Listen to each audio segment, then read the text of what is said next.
Well, good morning. The subcommittee will come to order, and the chair recognizes himself for an opening statement. And again, welcome to the Communications and Technology Subcommittee's first hearing of 2024. The telecommunications industry stands as the backbone of our interconnected world, facilitating seamless communication and driving the digital economy. But with increased connectivity comes a growing threat landscape that demands vigilant cybersecurity measures to defend against malicious actors and ensure the resilience of our telecommunications infrastructure. Astonishingly, every 39 seconds, a cyber attack occurs, underscoring the relentless nature of the challenges we face in safeguarding our digital infrastructure.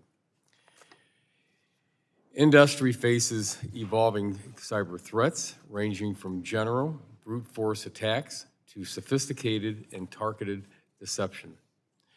Common threats include distributed denial of service attacks, which disrupt service availability by overwhelming networks with traffic, phishing attacks, targeted users to compromise sensitive information, and ransom attacks, which paralyze operations and hold critical data like patient health information captive. Additionally, the rise of the Internet of Things, IoT, devices allows us to be more connected to our surroundings more than ever before.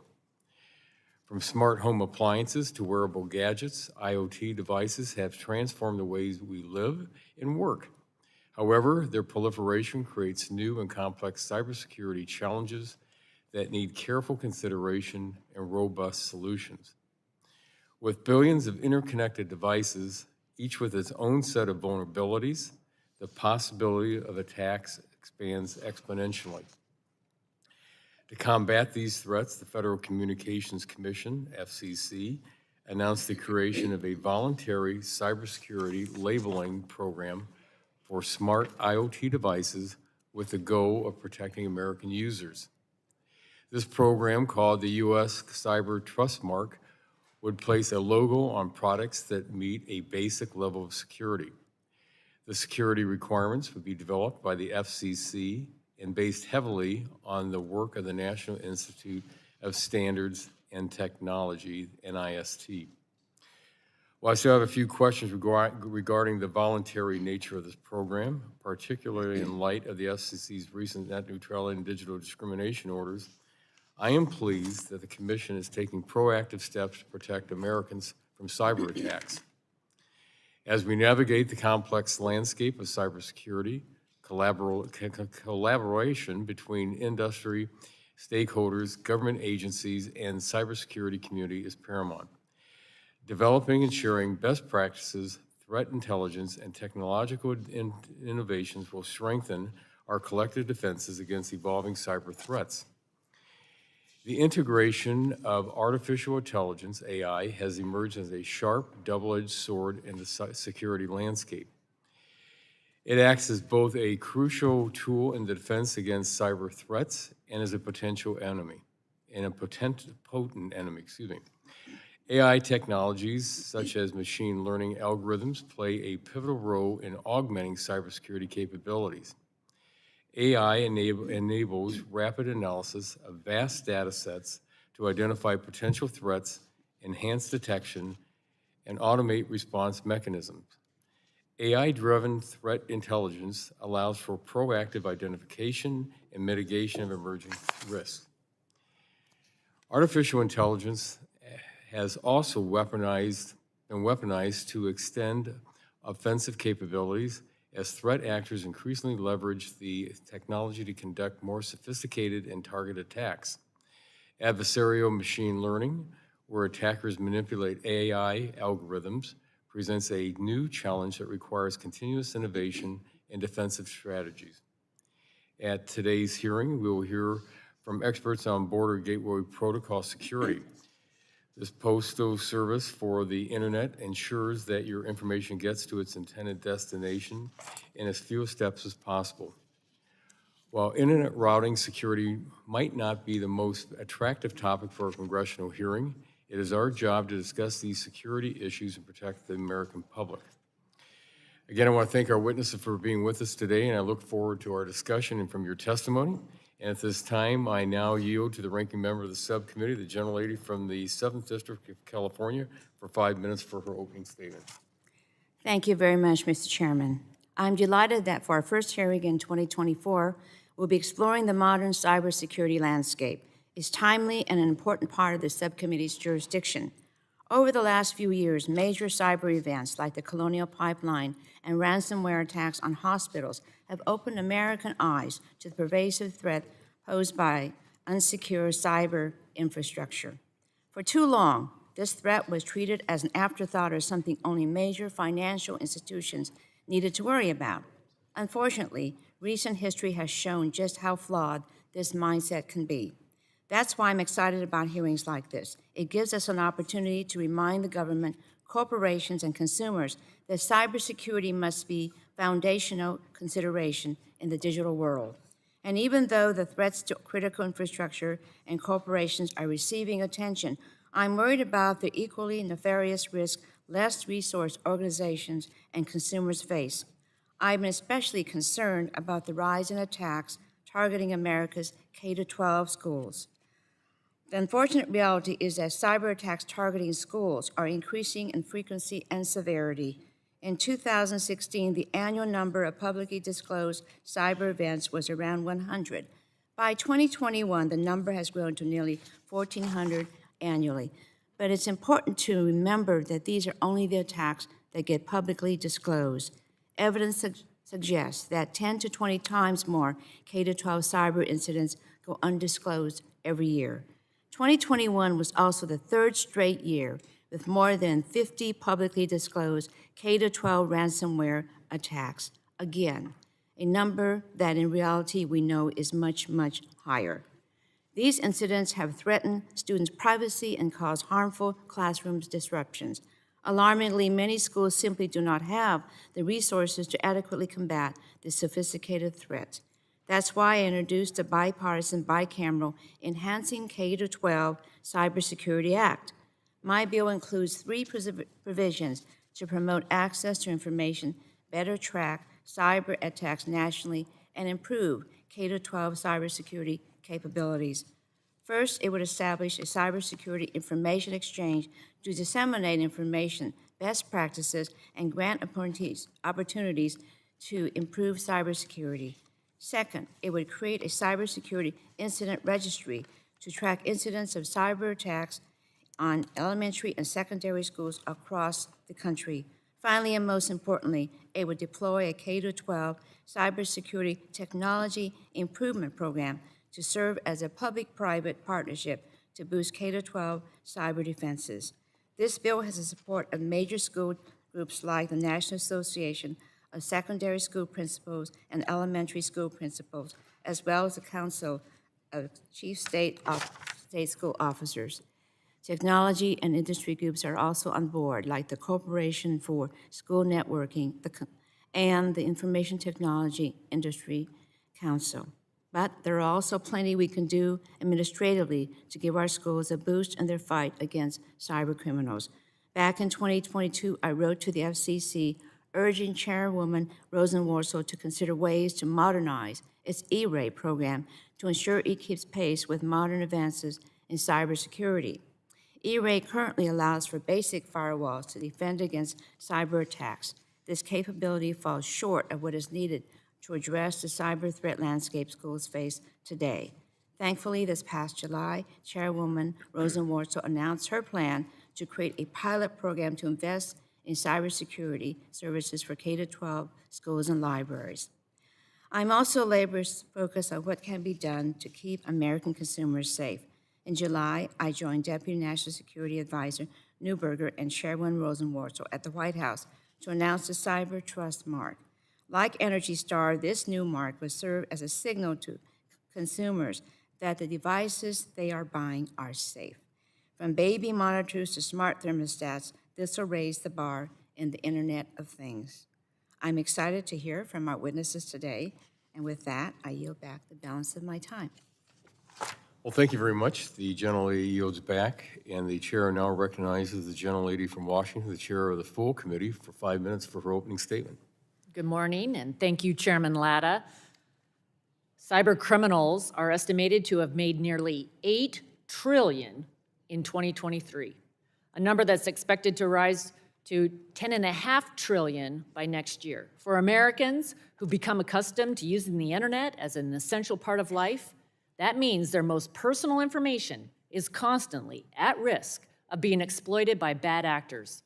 Every day, people are sharing more and more of their information online. We share our financial information when we pay our bills, health information when we schedule a doctor's appointment, and location information when we search for food or other essential items nearby. We use the internet to stay in touch with family and friends, continue our education, and open new businesses. The amount of information we share will continue to increase as our technology becomes more advanced. It is vital that we ensure the technology we use every day is safe and secure, which is why Energy and Commerce is continuing efforts to advance data privacy protections for Americans. We need to make sure people are protected from the dangers of unsecure applications collecting their personal information unrestricted, especially apps like TikTok, which is beholden to the CCP. At the same time, we also need to ensure the security of our overall broadband networks, which are foundational to our economy. They enhance how people connect and create new opportunities for the hardworking people of this country. As we become increasingly connected and more reliant on technology, this digital infrastructure that underpins our connection becomes a target for bad actors. From phishing scams designed to steal our personal information to ransomware attacks that extort money from people and businesses, the AI-generated threats, which are making it easier and easier for criminals to target Americans, the list of tools continues to grow, and the communications sector, in particular, has long been targeted. 2021 saw a 51% increase worldwide in the number of attacks on communications infrastructure. In the US alone, there are more than 2,200 cyber attacks on communications infrastructure every day, averaging nearly one attack every 39 seconds. The range of tools used by cyber criminals is extensive and growing. Both in the United States and around the globe, broadband networks are integral to the functioning of governments, military operations, and essential services. Foreign actors, particularly those from countries with a track record of state-sponsored cyber activities, are increasingly exploiting vulnerabilities in our infrastructure in order to carry out espionage, cyber attacks, and other activities that compromise our national security. That is why our efforts to remove equipment sourced from companies like Huawei and ZTE, which are China-owned and controlled by the CCP, are so important. In 2020, Congress passed the Secure and Trusted Communications Network Act to mitigate these vulnerabilities. The bill established a fund for broadband providers to replace communications network equipment that poses a national security threat. It is vital that Congress provides the $3 billion needed to fully fund this effort, and I'll continue to work with my colleagues to find a path forward. We cannot continue to allow China to access our networks or compromise our communications supply chains, especially with the increasing frequency and sophistication of these attacks. Addressing ongoing cyber threats will take an all-of-the-above approach rather than a one-size-fits-all, one that leverages the expertise of our federal agencies in their specific, unique sectors. At the same time, we must ensure industry is able to innovate and adapt to evolving threats, and that the government does not unnecessarily restrict industry with overly burdensome regulations that prevent it from responding swiftly to cyber threats. This is the best way to build on American technological and communications leadership, strengthen our national security, and win the future. I look forward to today's hearing, discussing how we will enhance our cybersecurity to protect the digital infrastructure that is vital for every aspect of our lives. Thank you to our witnesses for being here. Mr. Chairman, I yield back. Well, thank you very much. The gentlelady yields back, and the chair now recognizes the gentleman from New Jersey, the ranking member of the full committee, for 5 minutes for an opening statement. Thank you, Mr. Chairman. Today, the subcommittee continues its vigilance and overseeing our communications networks and ensuring we're doing all we can to protect them from threats. These threats may come from rogue internet criminals using ransomware to extort money from hospitals, schools, and libraries, or they may come from foreign adversaries that see our networks and devices as entry points to disrupt our daily life or conduct espionage campaigns. Protecting our communications networks from these threats is essential because the communications sector underpins a significant part of the American economy. From healthcare to energy to public safety, nearly every facet of American life relies on our nation's communications networks. And while the innovations and advancements that these networks enable are remarkable, it also makes these networks and the devices that run on them targets. This will only increase as more devices in our homes are connected. Things like cars, TVs, refrigerators, gym equipment, and even light bulbs and home security systems, if they're connected to the internet, they're vulnerable to cyber attacks. This reality means that even our homes are now subject to a cyber attack. It was recently reported that homes equipped with connected devices can face more than 10,000 attacks a week. And these attacks can give criminals insight into our movements and data about our families. They can even allow criminals to take over the device remotely. So it's imperative that we understand the cybersecurity risks our networks and devices face to better protect our country and consumers from cyber attacks. This committee has focused on cybersecurity on a bipartisan basis. In 2020, we came together to enact the Bipartisan Secure and Trusted Communications Networks Act, and this law gives the FCC the authority to exclude untrusted equipment from our communications networks after our national security agencies concluded that they were at real risk. This was a major step in ensuring our networks are secure from malicious foreign interference, but now this rip and replace program needs an additional $3 billion to fully rid our networks of Huawei and ZTE equipment. We must come together again to ensure this program is fully funded. The Biden administration and the FCC have also taken actions to address cybersecurity in the communications sector. Last March, President Biden released the National Cybersecurity Strategy. It takes several important steps, including shifting the burden of protecting cyberspace away from consumers, small businesses, and local governments to software providers who are better positioned to reduce security risks. President Biden then released the implementation plan for the strategy last July. It outlines more than 65 cybersecurity initiatives that federal agencies are conducting and timelines for their completion. And that plan will be updated annually. At the FCC, Chairwoman Rosenworcel has taken several critical actions to strengthen cybersecurity and enhance supply chain protections. She recently rechartered the Communications Security Reliability and Interoperability Council and relaunched the Cybersecurity Forum for Independent and Executive Branch Regulators, which encourages federal agencies to exchange information to protect critical infrastructure. And the FCC has also proposed a voluntary cybersecurity labeling program for Internet of Things devices so that consumers can easily identify trustworthy devices and make safer purchasing decisions. And finally, while securing our communications networks and the devices that rely on them, it's imperative, and I don't want to de-emphasize that it's imperative, but I continue to strongly believe that we must also enact robust federal data privacy protections to complement our cybersecurity efforts. For instance, minimizing the amount of consumer data that our networks and devices have access to could reduce the consumer impact of cyber attacks.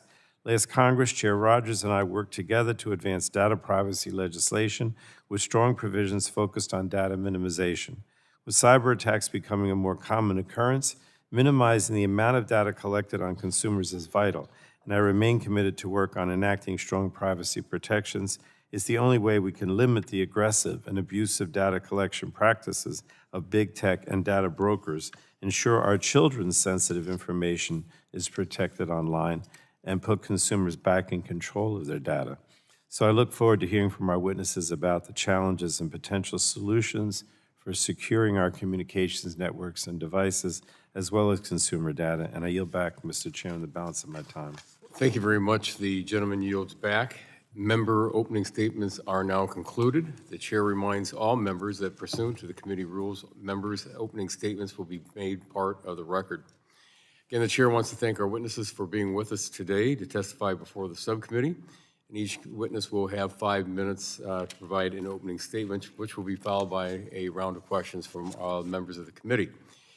The witnesses before us today are Mr. Jim Richburg, Head of Cyber Policy and Global Field, Cisco Fortinet, Inc., Mr. Tobin Richardson, President and CEO, Connectivity Standards Alliance, Mr. Alan Butler, Executive Director and President, Electronic Privacy Information Center, and Cleet Johnson, Senior Fellow Center, the Center for the Strategic and International Studies.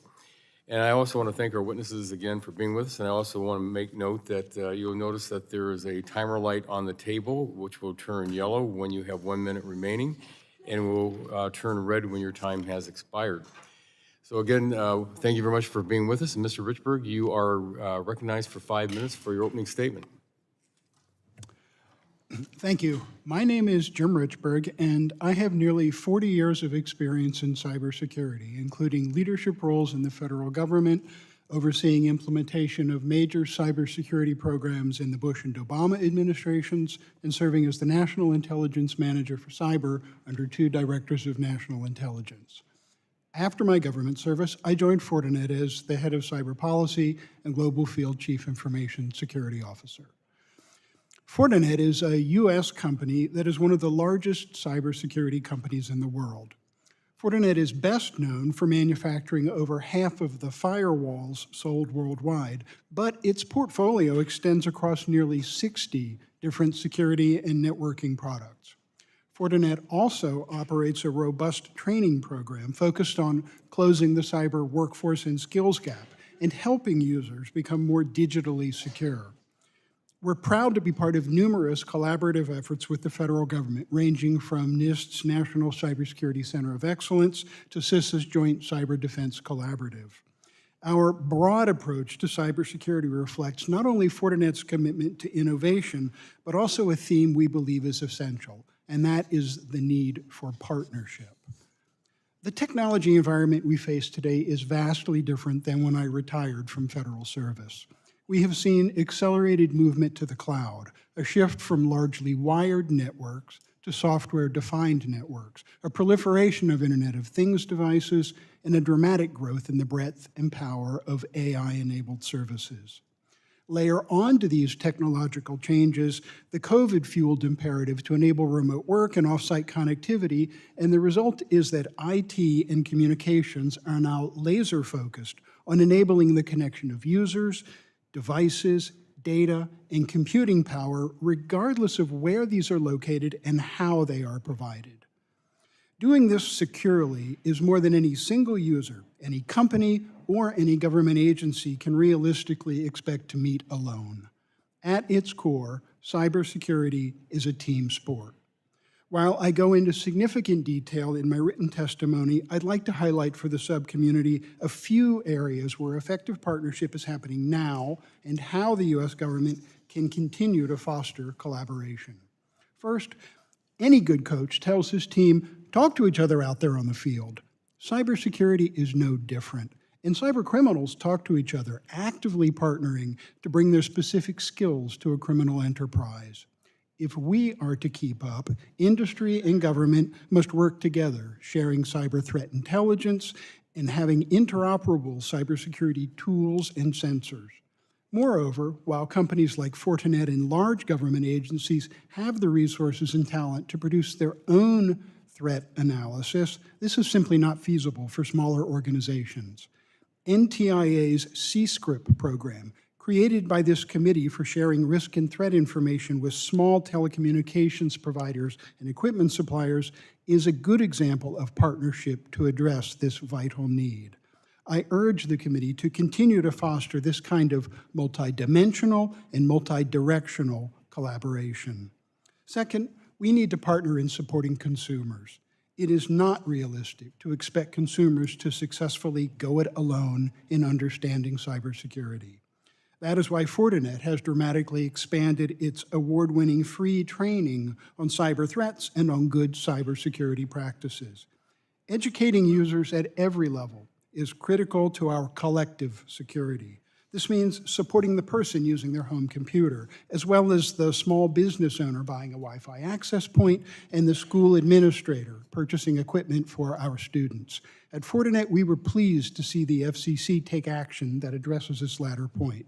The Commission's recently announced pilot project will give school districts the ability to apply for funds to purchase equipment and services designed to meet 21st century threats. And the FCC's work to create a cyber trust mark comparable to the Energy Star label will help increase transparency and empower more informed purchases. Finally, in closing, we need to work as partners who can act quickly and flexibly. And we're fortunate that to date, the U.S. has taken a collaborative approach to cybersecurity with great success. As the committee continues its good work on cybersecurity, I urge you to continue to be partners with us. Thank you for the opportunity to testify, and I look forward to your questions. Well, thank you very much for your testimony today. And Mr. Richardson, you are recognized for 5 minutes for your opening statement. Thank you so much. Good morning. My name is Tobin Richardson. I am President and Chief Executive Officer of the Connectivity Standards Alliance, the international standards body for the Internet of Things industry. The Alliance is comprised of more than 700 member companies that connect consumers to the world of devices. We work together with our members to develop standards with the goal of improving the connection between people and devices to promote innovation in the most secure environment possible. This connection is already delivering big benefits for the American people. Just to name a few, smart water pressure sensors alert consumers to water leaks so they can be fixed before destroying a lifetime of memories. Smart locks and sensors give families peace of mind that their home is secure. Smart thermostats help control energy costs and promote sustainability. Historically, the Internet of Things has been characterized by custom solutions and custom hardware. If you wanted smart light bulbs, you needed the smart light bulbs, their associated gateway device, and an app to control them all. This was not only a challenge for consumers trying to make things work together in their homes, but it also created the challenge of evaluating the relative security risk of each piece of technology. Some of our member companies engaged early to help consumers navigate the dizzying complexity of integrating different systems interfaces in unique ways by creating ecosystems of devices that could work together within the home. Amazon's works with Alexa, Apple's HomeKit, Google Home, Samsung SmartThings are the largest and best known, but there were and are other ecosystems of devices.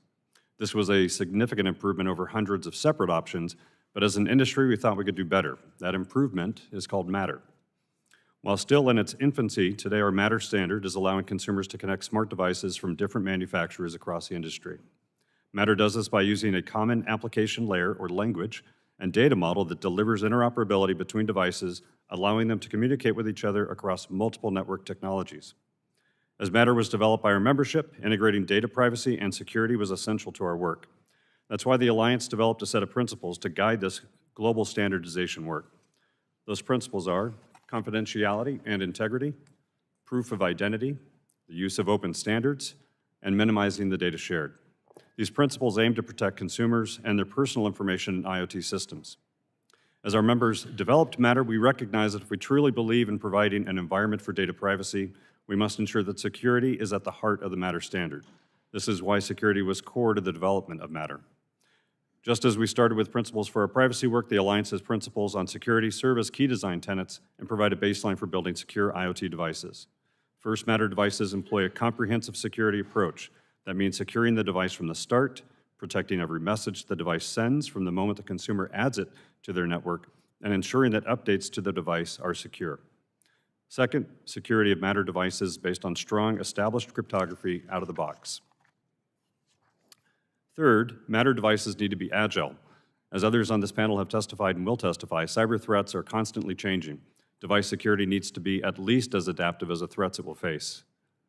Fourth, Matter devices need to be resilient. Even though the most well-designed device will face adverse conditions, these devices need to be designed to protect themselves, detect threats, and recover from failures. And finally, and probably most importantly, all of this has to be easy.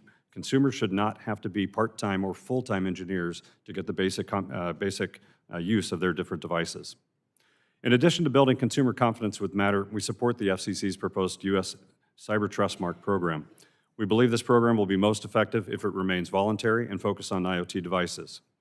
We also recommend the FCC structure the program to allow it to be strong enough to meaningfully address IoT security, be flexible enough to incentivize private sector adoption, and be informative enough for consumers when they purchase new products. The Alliance looks forward to working with the FCC and our colleagues in the industry, such as the Consumer Technology Association, on implementing this program. Consumers will have a new tool that will give them confidence that the products they are purchasing are secure. They can just look for the new FCC Cyber Trust label. Thank you again for this opportunity to testify today. I look forward to your questions. Thank you very much. And Mr. Butler, you are recognized for 5 minutes for your opening statement. Thank you, Chairman Latta, Ranking Member Matsui, Chairwoman Rodgers, Ranking Member Pallone, and distinguished members of the committee for the opportunity to testify today. My name is Alan Butler. I'm the Executive Director of the Electronic Privacy Information Center. EPIC is an independent, nonprofit research and organizational institution here in Washington, D.C., and we were established in 1994 to secure the right to privacy for all in the digital age. We applaud this committee's leadership in advancing strong privacy and data security standards and supporting robust enforcement to secure our communication systems and protect consumers, public safety, and our national security. This includes Chairwoman Rodgers and Ranking Member Pallone's American Data Privacy and Protection Act last Congress, which members of this committee overwhelmingly supported. Advancing bipartisan privacy legislation is an essential step towards protecting privacy and strengthening cybersecurity in the digital era. By minimizing the amount of sensitive data that companies collect about us and establishing uniform data security requirements, we can reduce both the incentive and the ability of malicious actors to infiltrate our private systems. Data breaches, cyber intrusions, and a loss of control over sensitive personal data are urgent problems that plague consumers every day. And these breaches fuel identity theft and fraud that cost consumers and taxpayers billions. The Department of Justice estimates that in 2021 alone, the cost of fraud to victims of identity theft was $16.4 billion. And over the last 10 years, that number has reached at least $15 billion in each report. A report from Javelin estimates the losses from all fraud and scams in 2021 totaled $52 billion. This is an urgent problem that demands swift legislative and regulatory action. The FCC has an important role to play in coordination with other agencies to ensure that we are making the best use of current authorities to combat these data abuses online. And we encourage this committee to provide these agencies with the resources they need to safeguard and harden our communication systems against cyber attacks and misuse. One key category of identity fraud is account takeover fraud, which costs consumers more than $10 billion a year. Our insecure communications protocols are a major vector for these account takeovers. Unsuspecting consumers have seen their financial accounts drained, their sensitive files stolen or deleted, and have been subject to surveillance and harassment or worse. And the vulnerabilities in our networks are also an entry point for malicious foreign actors that threaten our physical safety and national security. The White House National Cybersecurity Strategy recognizes that harms caused by poor cybersecurity will not be solved if we rely on market forces alone. A secure and resilient digital ecosystem is possible only if the entities that are best positioned to reduce these risks bear some of the consequences of these breaches. And that means first, imposing limits on data collection, use, and transfers, and establishing strong protections for sensitive data. And second, developing rules that properly align incentives for investments in robust cybersecurity protocols. Poorly secured software and services create systemic risks, and everyday Americans should not be forced to bear the ultimate costs. The systemic cybersecurity risks that we face has been exacerbated by the proliferation of connected devices that are insecure and create new privacy and safety hazards for users. Consumers can often not control the level of security nor the nature of the data collected by these devices. By implementing a labeling system like the Cyber Trust Mark, we could begin to shift incentives toward greater security while also empowering consumers with more detailed information about the types of data that these devices collect. To tackle these important problems facing Americans, EPIC encourages U.S. policymakers first to advance bipartisan privacy and data security legislation. Second, to ensure that the agencies overseeing our digital ecosystem have the resources necessary to implement and enforce strong standards. Third, to develop new frameworks that shape market forces towards stronger security and resilience. And fourth, to prioritize funding and focus on improvements to core standards and protocols that are necessary to protect consumers and our communications infrastructure. Thank you for the opportunity to testify today, and I look forward to your questions.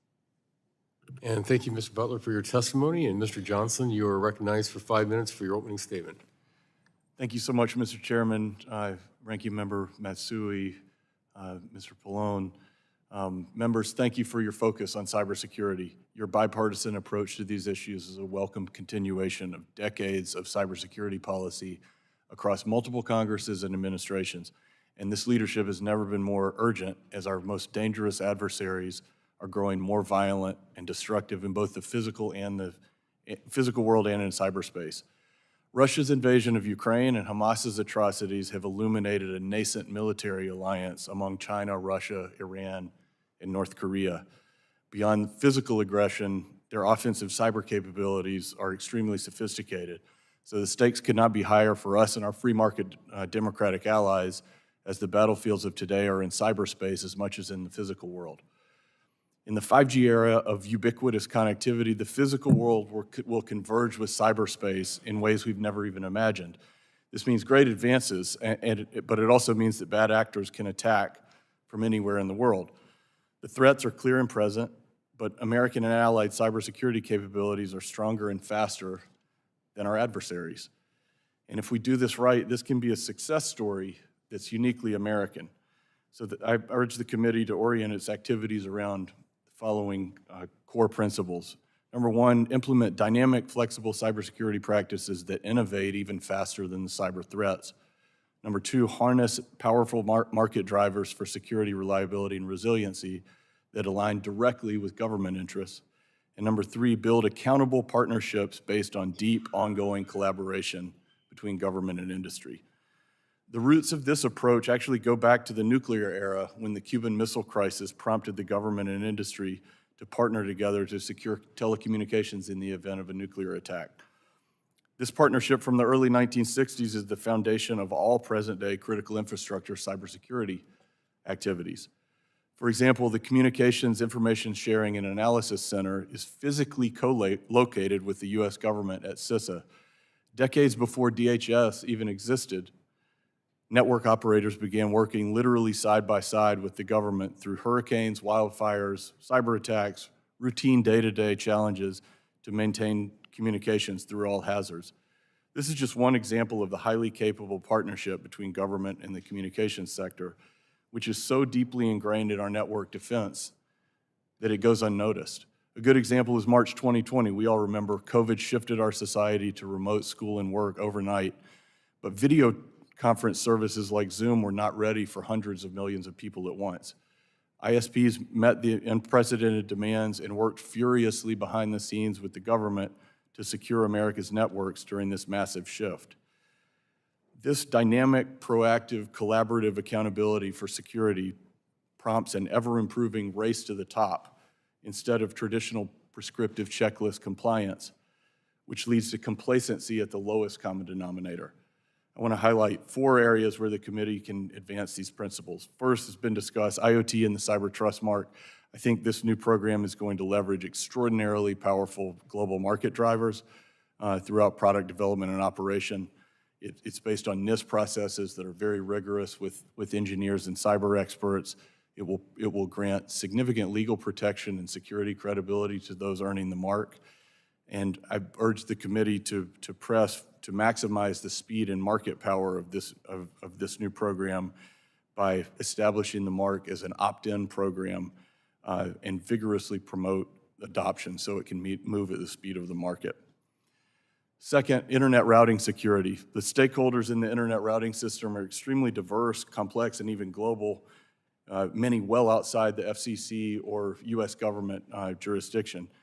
So ISPs last year proposed a broad collaborative approach to accountability in routing security. This process is a whole of government and even whole of the internet approach that has shown significant positive impact in its early months. I think it's an especially effective approach to security, more dynamic and effective than prescriptive compliance, because it has engineers, not lawyers, at the table. And that's where you get the solutions. I'd love to talk about that more in the questions.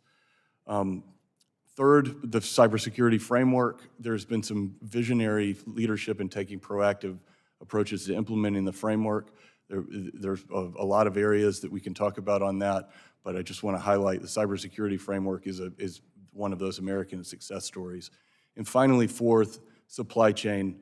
We have to identify and help eliminate untrusted suppliers from our markets. That includes funding, fully funding rip and replace, as it has been noted. And then on the positive side, we need to promote trusted suppliers. Grants from the NTIA's Wireless Innovation Fund can help do that, and as can more spectrum, as we discussed back in March. Spectrum shortage means a shortage of trusted suppliers. So with that, I turn back my time. Apologies for going over, Mr. Chair. There's a lot to discuss, and I look forward to your questions.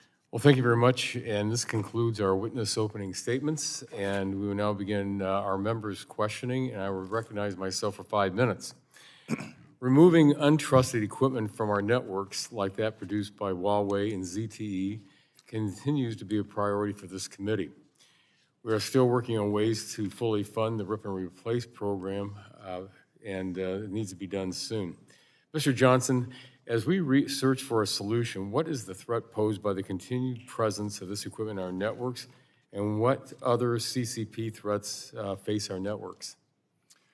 Thank you, Mr. Chair. I think that is pretty simple, that if you have untrusted equipment in a network, and that untrusted equipment has a connection with an aggressive cyber espionage and cyber attack state, in this case, the People's Republic of China, the CCP, then you have an ever-present threat in multiple ways.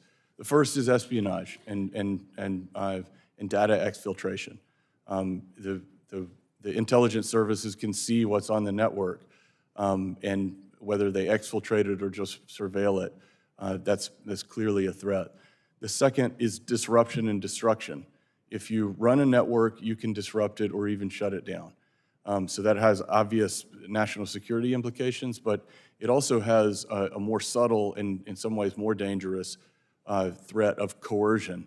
Think of how most of Western Europe gets its natural gas from Russia through those pipelines, or at least did before the invasion.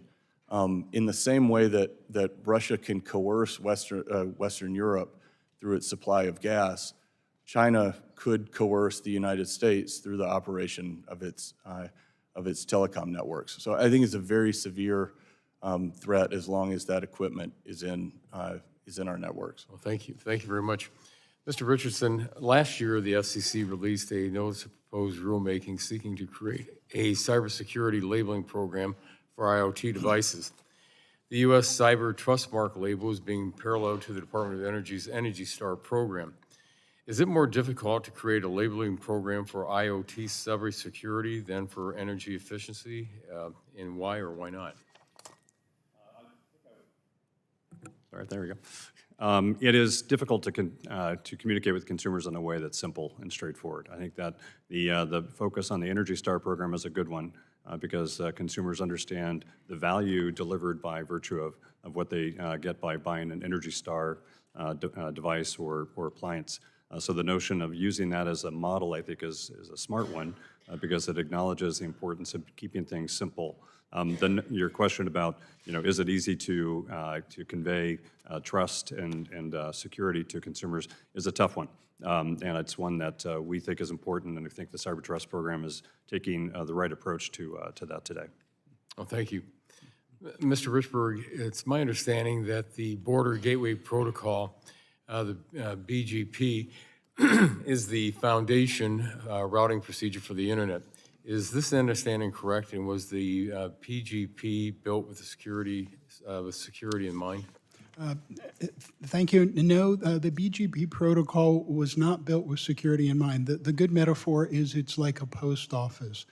Much as the internet itself was the descendant from the ARPANET, it was intended to facilitate robust communications, not to authenticate who was communicating or what they were communicating about. So it is essential in allowing us to route traffic between billions of destinations, but it was not designed in this iteration with security as a primary consideration. Well, thank you. Mr. Richburg, on the topic of secure by design, what can the U.S. government and private industry do to build systems that are secure from the ground up, and how can we in Congress support private industry's efforts without imposing regulations that dampen that innovation? In my last 52 seconds. Thank you. Secure by design and its successor, secure by default, because when you build something securely, you shouldn't rely on people to have to figure out how to make it secure, send it to them in that configuration, is something that the national strategy focused on, and that I actually am part of the dialogue with government to say, how can we turn this laudatory goal into something that industry can realistically develop capability that will be impactful for consumers and that will accomplish what you want as a strategic vision. There's a lot of ongoing dialogue about how we really make this happen. It's a work in progress, but I think it's frankly critically important, because if you can get this right coming from the IT sector, this becomes something that affects all of critical infrastructure, that strengthens security of every citizen in the country. Well, thank you very much. My time has expired, and I now recognize the gentlelady from California, the ranking member of the subcommittee, for 5 minutes for questions. Thank you very much, Mr. Chairman. I want to go back to the K-12 cybersecurity concerns. I think most people don't think that's quite as important, but it's really very, very important. And I'm especially concerned because that's a weakness, really, in our schools' defenses to exploit sensitive data about our students and teachers. And that's why I introduced the bipartisan, bicameral, Enhancing K-12 Cybersecurity Act to boost cyber defense and protect schools. Mr. Rickberg, can you describe the severity of the threat our schools face? And do you believe my bill can better equip schools to defend themselves? Let me take this in reverse order. Yes, we think your bill would help with this, and on behalf of ourselves and our partners in the K-12 community and the library community, we thank you for your consistent advocacy on behalf of cybersecurity for these groups. This is part of the soft underbelly. These are under-resourced organizations. I've had conversations with K-12 districts who say, I would love to increase my network defenses, but that means I have to give up teachers' aides in the classrooms. It is a zero-sum game, and unfortunately, they lack resources. They lack the staff to do this. These are people for whom no jurisdiction in this country is large enough to have cyber threat analysts to make sense of the kinds of threats they face and to operationalize that for their districts. Yet collectively, you could have an information sharing and analysis center, take that kind of information, put it out, give them all collective defense on an automated fashion. So yes, it is critically important. Too much student data, financial data, all of this is exposed. This is a target of opportunity for criminals. There is a lot that can be done in this area. Okay, well, thank you very much for that. I want to talk more about, thank you very much, Mr. Johnson, regarding your explanation and the conversation you had with the chairman regarding rip and replace and also Open RAN. And I just have to say that this is a funding opportunity. We really need to do it in that way, and we all know that these programs are so very, very important. Do you know how we could really look at this in a way that people get more engaged? I mean, we talk with our constituents all the time, and regardless of where they are, whether they're large areas or urban areas or rural areas, this is really a concern of theirs, and many times you're waiting for the funding, particularly rural areas when they have the rip and replace. And do you hear more from my type of constituents on that regard also? It is, ma'am, thank you, and I just want to also commend you for your leadership of securing our schools and libraries, so thank you for that. I think the challenge in cybersecurity and security in general is that for a lot of constituents and consumers, it's an abstraction. They know there's a danger, but they don't know exactly what it is. And so maybe I think one way to look at this is to look at those 4 autocratic regimes that I mentioned up front, especially China, but also Russia, Iran, and North Korea. Mm-hmm. Think about what they're doing in the real world, and then constituents can explain that can understand that is what they aim to do in cyberspace as well. It's not an abstraction. Those autocratic regimes want to control the way their citizens and we operate in cyberspace through information, through our information operations, through theft of our information, and ultimately through control of the networks that enables our daily lives. So it is actually real, and it's real in the physical world as well. Thank you very much. As cyber criminals become nimbler and more sophisticated, AI will help detect and defend against novel cyber attacks. Leveraging new cyber threat intelligence data analyzed by cyber professionals, we can isolate threats before they're deployed at scale. Mr. Rickberg, how is machine learning and AI being leveraged to identify new cyber threats? So we often talk about the attack surface, and what we have done, AI is not novel. We have been using it in the industry for over a dozen years. It has the ability to allow us to characterize what normal activity is, to see what's abnormal, and as someone who ran offensive operations in the U.S. government, you try and fail many times before you succeed. This allows you to see them trying, figure out what they're doing, block it at point of attack, inoculate everyone globally against that threat. So this is something that has been a quiet revolution for the cybersecurity industry. Okay, thank you very much, and I see my time is run up, and so I will certainly submit questions. Thank you very much. The gentlelady's time, pardon me, has expired, and the chair now recognizes the gentlelady from Washington, the chair of the full Committee of Energy and Commerce, for 5 minutes for questions. Chinese Communist Party poses a significant threat to many aspects of our communications sector. From Huawei to TikTok, Chinese-controlled companies are trying to integrate themselves into Americans' lives.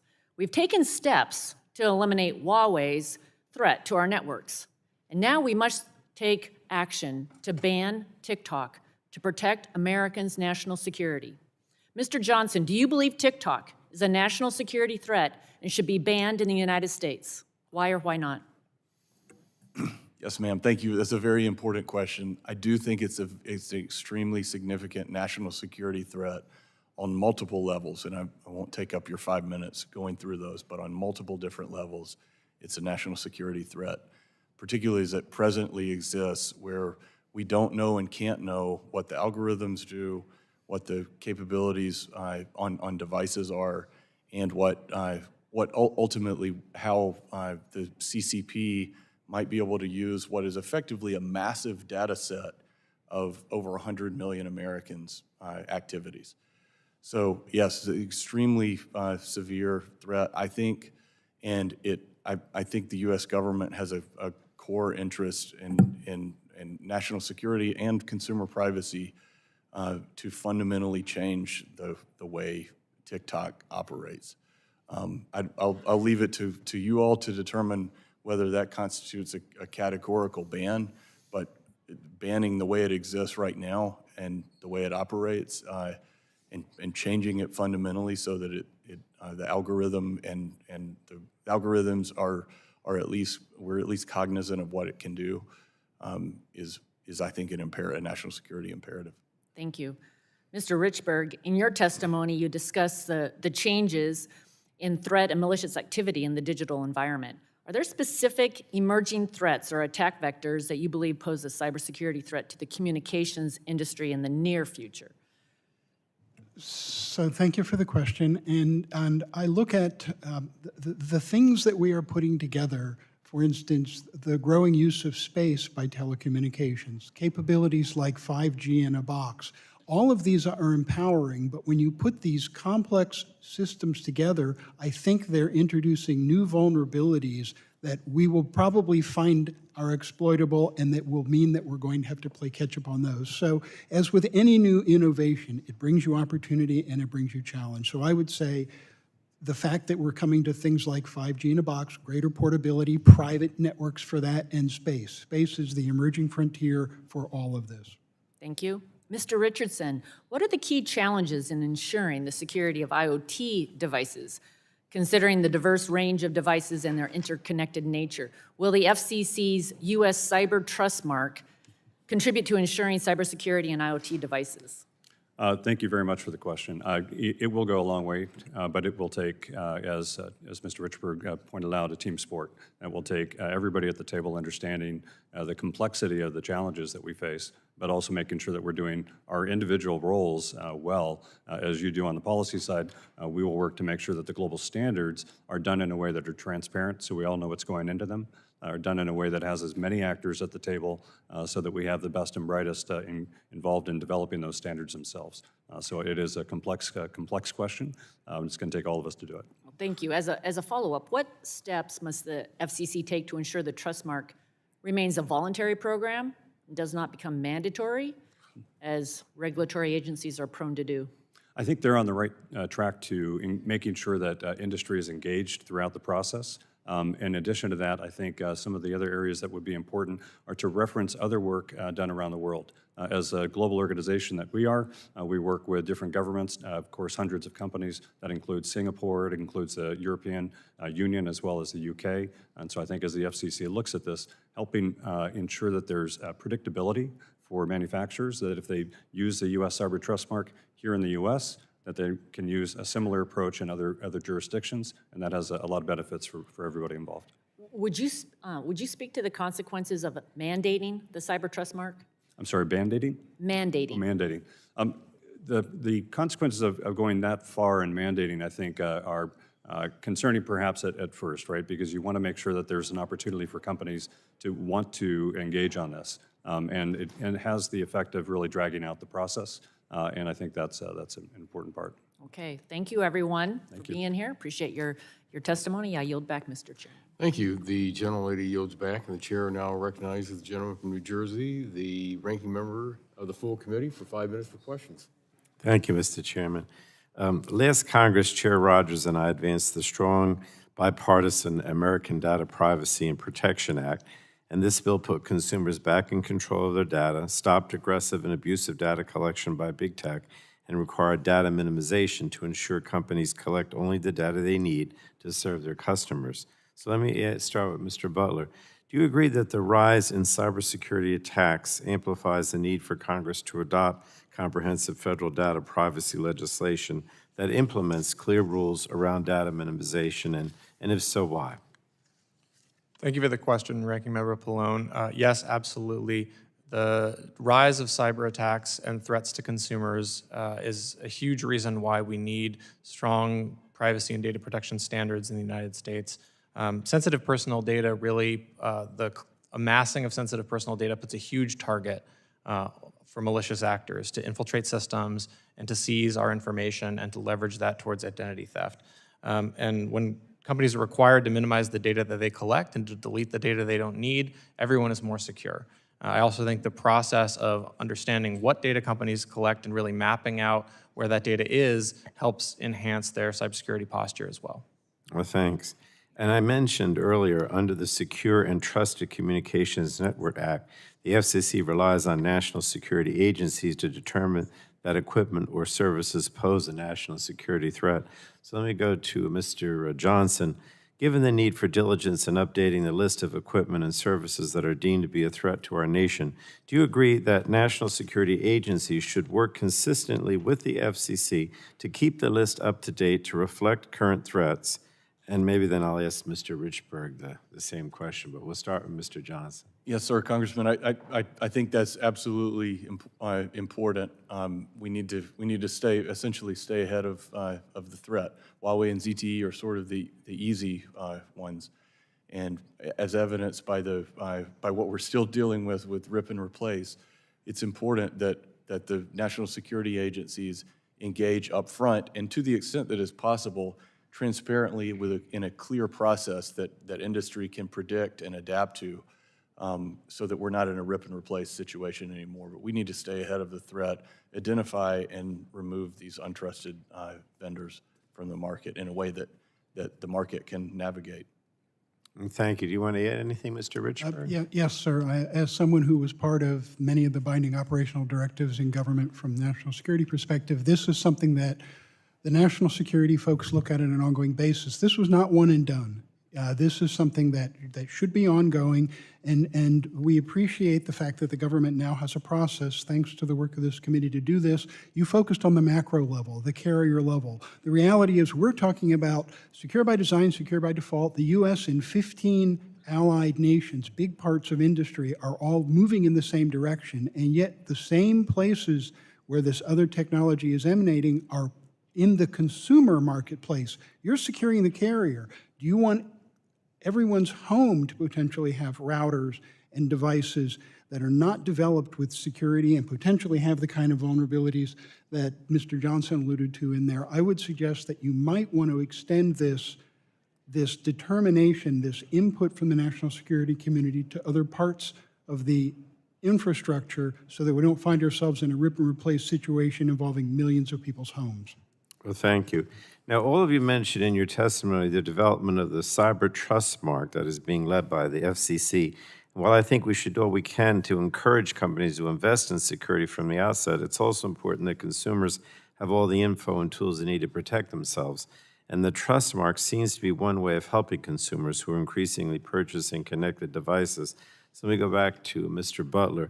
What kind of information is important for consumers to understand in this context, and how should the FCC consider the amount and the format information is presented to consumers?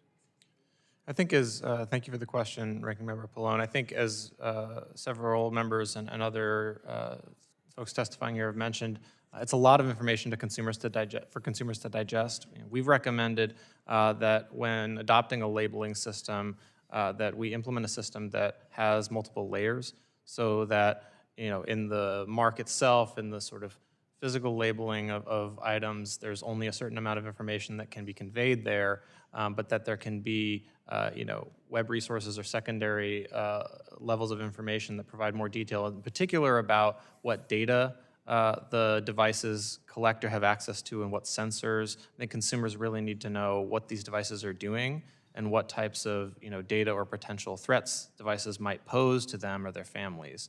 I think that's a significant piece of what consumers expect out of their devices, that their devices are doing what they want and not something else. Thank you. Thank you, Mr. Chairman. The gentleman's time has expired, and the chair now recognizes the gentleman from Florida's 12th District for 5 minutes for questions. Thank you, Mr. Chairman. I appreciate it, and I thank the panel. Mr. Butler, I have a two-part question for you. You call on the communication systems to be improved and subsequently more resilient on cyber attacks. First, do you agree that data minimization is not enough to adequately protect Americans' personal information? And secondly, we obviously want to ensure America remains a leader in innovation, especially for how to make systems more resilient. Do you think there are good examples of companies using information they have collected to improve their data security systems? Thank you for the question, Representative Bourakis. Yes, I agree that data minimization is an important step. It's definitely not the only step.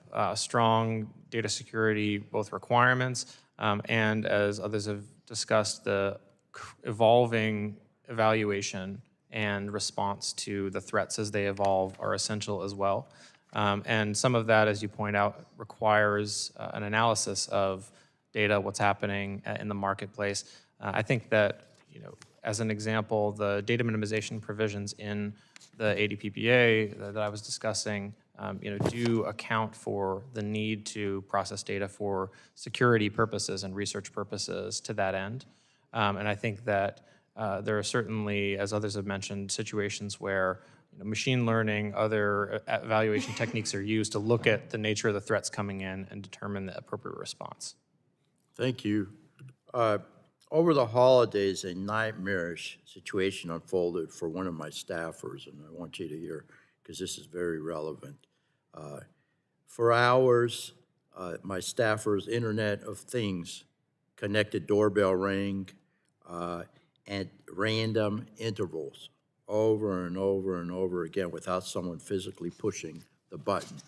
Okay, late in the night, he then received a text message from an unknown number stating, and I quote, "Do you want me to stop calling you?" Now, this is a great staffer, a wonderful person who happens to be young, and he has a wife and 2 young children.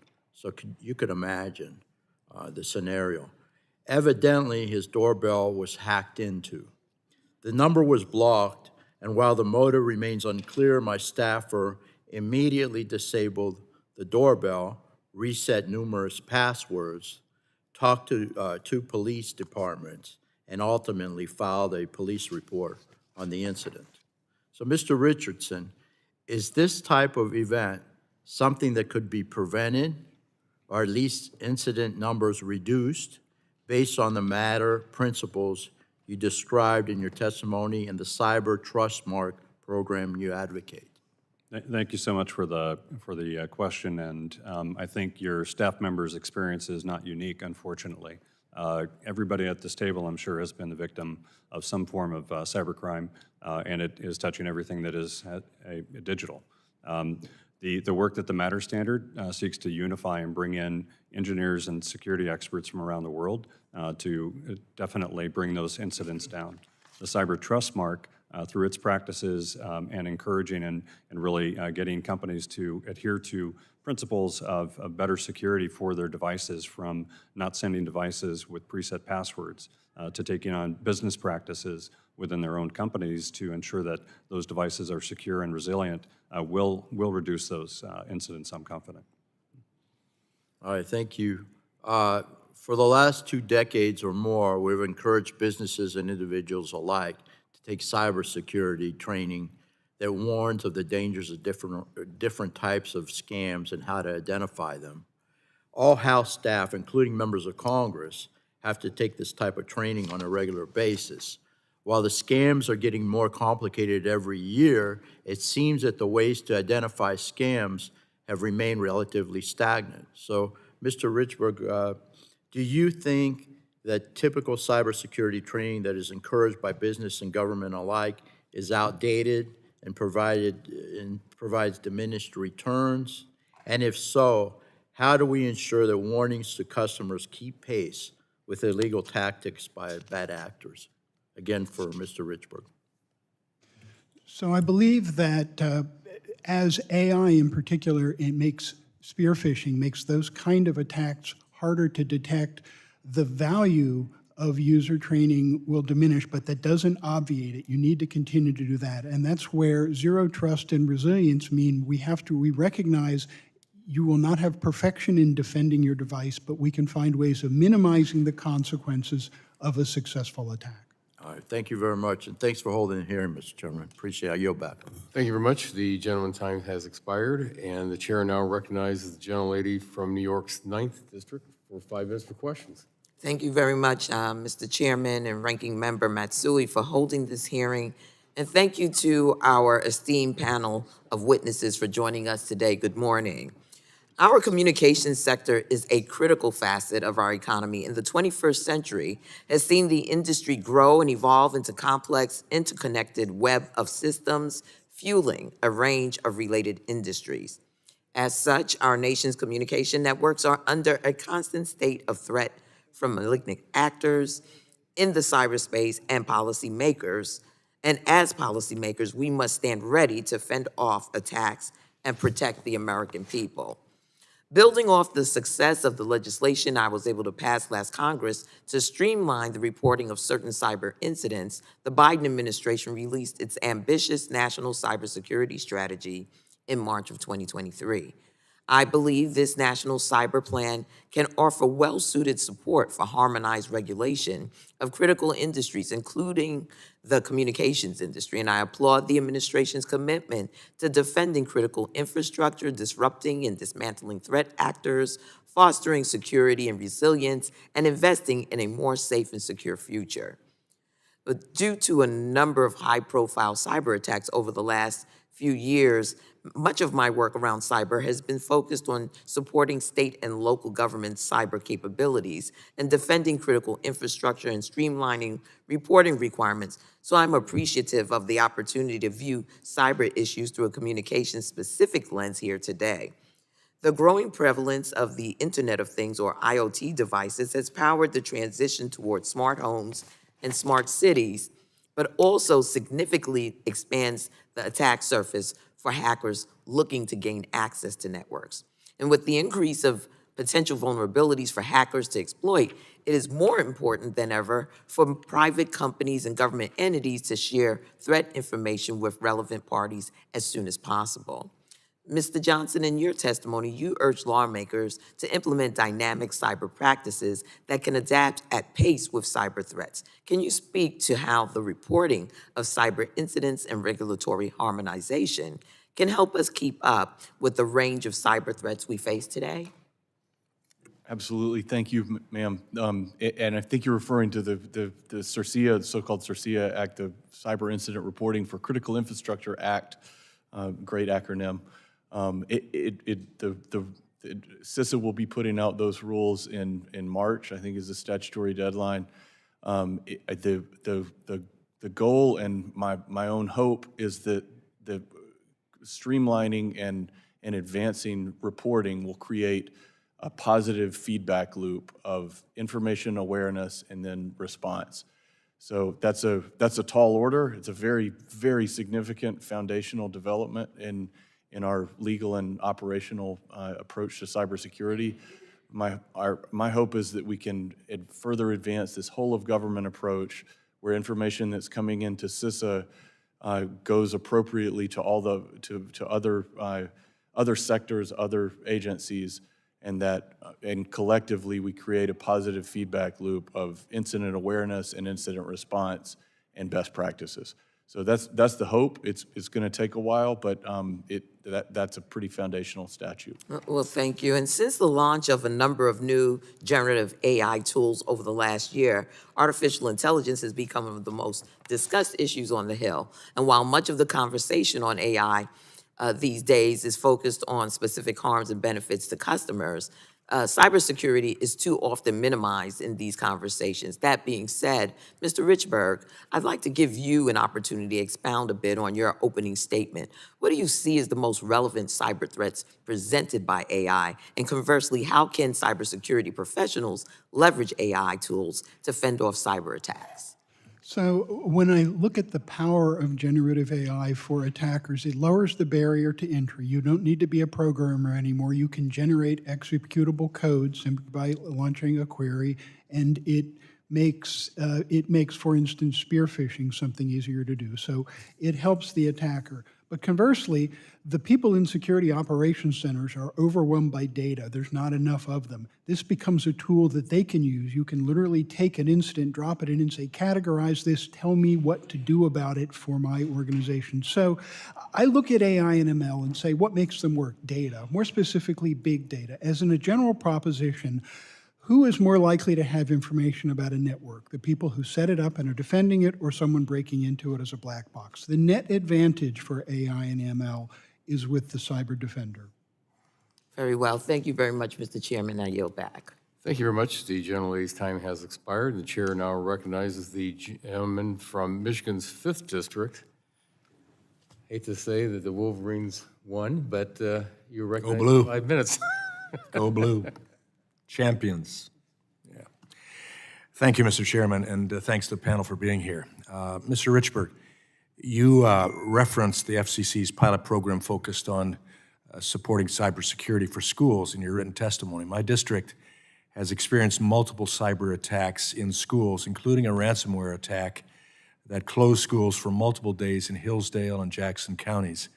The attacks impacted multiple operating systems, including those that control the phones, the heating, the technology used in the classrooms, et cetera. The result was a compromise of data, disrupting the learning process and severe inconvenience for working families as well. So it touches all bases. Can you explain why schools are particularly vulnerable to as targets and how they can better protect their systems?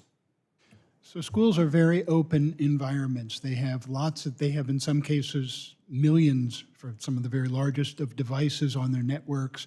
They lack adequate cybersecurity staff. Many of the jurisdictions in our country don't have a full-time cybersecurity professional defending them. You can outsource this service, but you get economies of scale by saying we can regionalize this and have someone, because many of you have the same kind of equipment in your facility, we can do that. A lot of this comes in really as a service externally.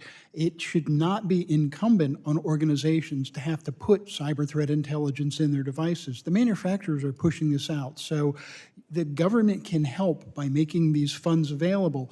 Let them buy products that are state-of-the-art and able to take advantage of things that are being seen in the threat environment to defend the jurisdiction without the scarce resources having to take time from dealing with students. Yeah, and of course they've schools have used so much more as a result of COVID, et cetera. So the challenge is there, and then you have students who don't care necessarily about the attacks that can go on by what they do as well. So, Mr. Johnson, there have been recent reports that the Chinese spy balloon that crossed over the U.S. Used American ISP to communicate back and forth to China. This is very concerning, of course, to all of us. As telecommunications providers across the country remove Chinese technology from their systems, the CCP is still using our own networks for espionage. How can we address this and stop this from taking place? It's a great question, Congressman, and I think what I'll answer first by saying that incident was a stark example of, number one, how aggressive China's espionage activities are, and number two, how clumsy they are. They didn't mean for that balloon to go all the way across our country for that period. And to take the flip side of what we can learn from that, I think the most important thing is, obviously I'm not privy to those. I've seen those reports. I'm not privy to what that means about communicating with a U.S. ISP, but I do know from my previous service in government working on intelligence issues, there is certainly a lot to learn from that and what the balloon was doing, what the ISP may know about it. We need to. I think what we need to do to prevent that in the future is do a deep dive after action review of what happened, what we learned from it, and how that will change China's both aggression and clumsiness in the future. So I think it's all about this collaboration that I mentioned in my statement, private sector and government being on the same team to prevent this type of activity. And admit the truth and live the truth, in the process of dealing with it. Thank you. Mr. Richardson, securing connected devices is essential to keeping our commercial and consumer markets safe. The voluntary labeling that we've been talking about of devices that meet higher security standards is a great way to keep consumers informed and safe. How can government leverage existing industry-led IoT cybersecurity certification programs to accelerate the adoption of the National IoT Trust Mark? Thank you very much for the question. I think government's role is partly what you're doing today, is keeping the conversation open. There needs to be an active dialogue that continues past just the creation of the mark to understand how that mark should and can evolve. The other side of that is ensuring that you're working with other governments on those programs themselves. The greatest security is going to be in getting the most people adhering to the highest common denominator in terms of security. You can do that by working with policy professionals across the world on this. That will give companies and manufacturers an ability to, again, have that predictability of what's coming in terms of security, and it also allows you to tap into a vast resource of security experts. Thank you. My time has expired. I yield back. Thank you very much. The gentleman's time has expired and yields back. The chair now recognizes the gentleman from Texas's 33rd District for 5 minutes for questions. Mr. Chairman, thank you very much, and what a great hearing to talk about cybersecurity defenses. I think that we cannot have enough conversations about it. I think that we need to continue to do everything we can to raise awareness amongst the American public and even empower individual Americans to do what they can in their own small businesses and homes and what have you to protect themselves. And last Congress, I introduced the Cybersecurity Clinics Grant Program Act, and the bill would create a grant program at the Department of Homeland Security to fund higher education-based cybersecurity clinics at community colleges and minority-based institutions. Cybersecurity clinics are interactive. They're personalized workshops that provide education on the importance of protecting devices, data, and identity from physical and digital compromise. And it's my belief that this model can really empower students, and we can start working with people while they're young, before they start their businesses and have to worry about their own households being compromised on how they can protect themselves. And the benefits of these clinics at higher education institutions, I think, are twofold. The first one is that these clinics really do offer a potential path to help increase the number of cyber security professionals, and the clinics help underrepresented civil society organizations and state and local government agencies and small and medium-sized businesses develop their cyber workforce security, because again, I think that everyone is going to have to participate sooner or later in order to get this right. And efforts like these should help set the framework for a robust and strategic pipeline that can close the cyber workforce and skills gap also while strengthening our national security defenses domestically and globally. And I want to ask Mr. Richburg, in your testimony, you discussed the need for building a resilient cyber workforce. And can you please share some of the best practices and challenges that are unique to closing the cyber workforce gap? Thank you very much. We had been making progress on closing the cyber skills gap. Unfortunately, the gap is widening again. The latest numbers I have seen are 3.4 million unfilled jobs globally on cybersecurity. 90% of those jobs, companies would like someone to arrive who actually has the technical knowledge to come in and be productive from day one. So something like that approach for the community college is in fact a very effective way of saying, I'm giving someone hands-on experience, I'm providing a concrete security advantage in the community. Yeah, wow. As all of you may know, the FCC is considering a proposal for a 3-year pilot program to provide about $200 million to support cybersecurity and firewall services for certain schools and libraries. On the other side, we've seen the private sector backing the rise of university-based cyber clinics, including 2 in the state of Texas. Mr. Richburg, what steps can Congress take to help facilitate public-private partnerships to get these clinics up and running in all 50 states?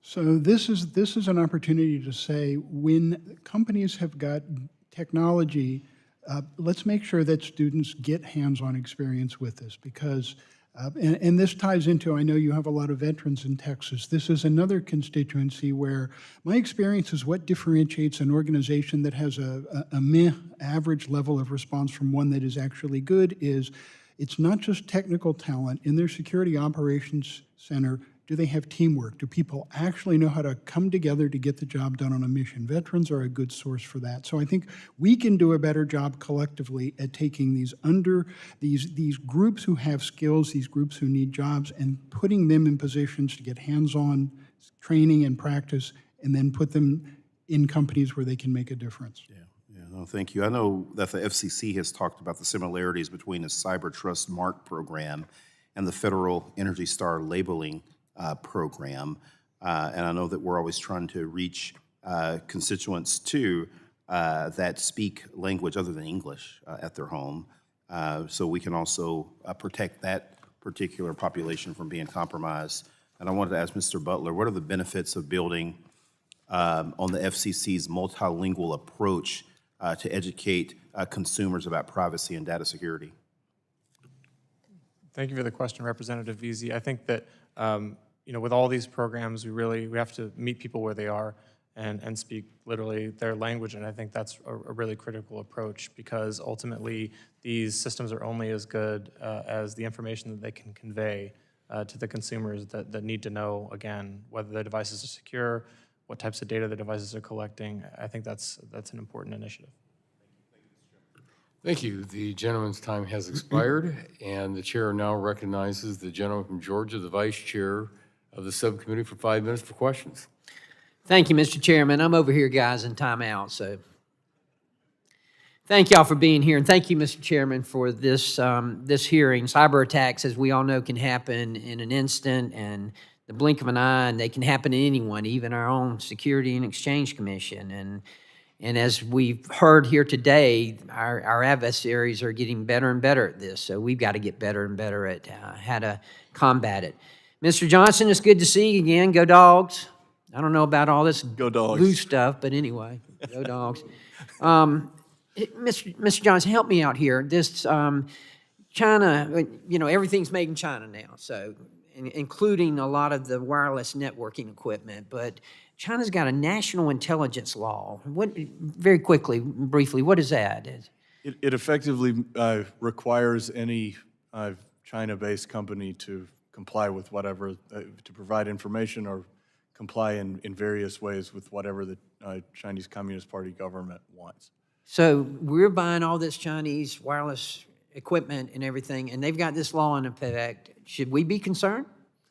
I think we should be and are, thankfully. As I was discussing with Mr.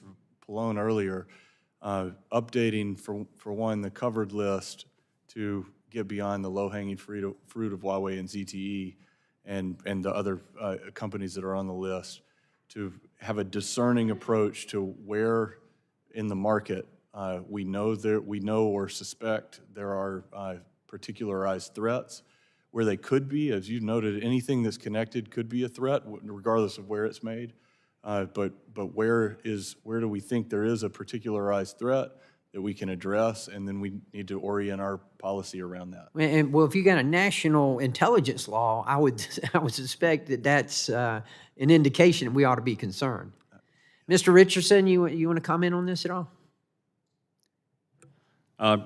Perhaps not on the law, I'm not familiar with it, but in terms of the security of devices themselves, I think we've talked about some of the principles involved in bringing devices into networks, that you need to make sure that they're done in a way that minimizes the amount of data that's shared between devices, that they're secure, they have an ability to be upgraded over the air, so you're taking all the steps to ensure that every device that shows up in a consumer's home. I think that's a key point you just made, the ability to be upgraded as time goes on. And that needs to be done. And that's one thing that we in Congress don't have the fortitude to do, and that is to update our laws as we should. But we need to make sure it is with this equipment especially. Fair enough. Mr. Johnson, going back to you, other countries are increasingly dependent on communication equipment manufactured by our adversaries. We know China is going to these countries and offering it to them and trying to get it in there, but they may not be as aware or as concerned about the potential repercussions. What kind of leverage does this give those adversarial countries, and what can we do in the U.S. to provide alternative equipment? I think you're right, Congressman, that it's not a coincidence that China has a strategic mission to spread its technology across the world. Certainly they want the commercial and financial benefits of that, but they also want the strategic, coercive capabilities as well. What do we do about it? I think this is where, it's something I always try to emphasize, it started with me when I was a lieutenant in the Army. The United States and its allies are the most powerful and its allies. That's the key. The United States, and so often we think we got to do it by ourselves, but we need to help our allies as well. We are by far particularly in these issues, we're the most powerful country in history, but we're immeasurably more powerful because we have allies.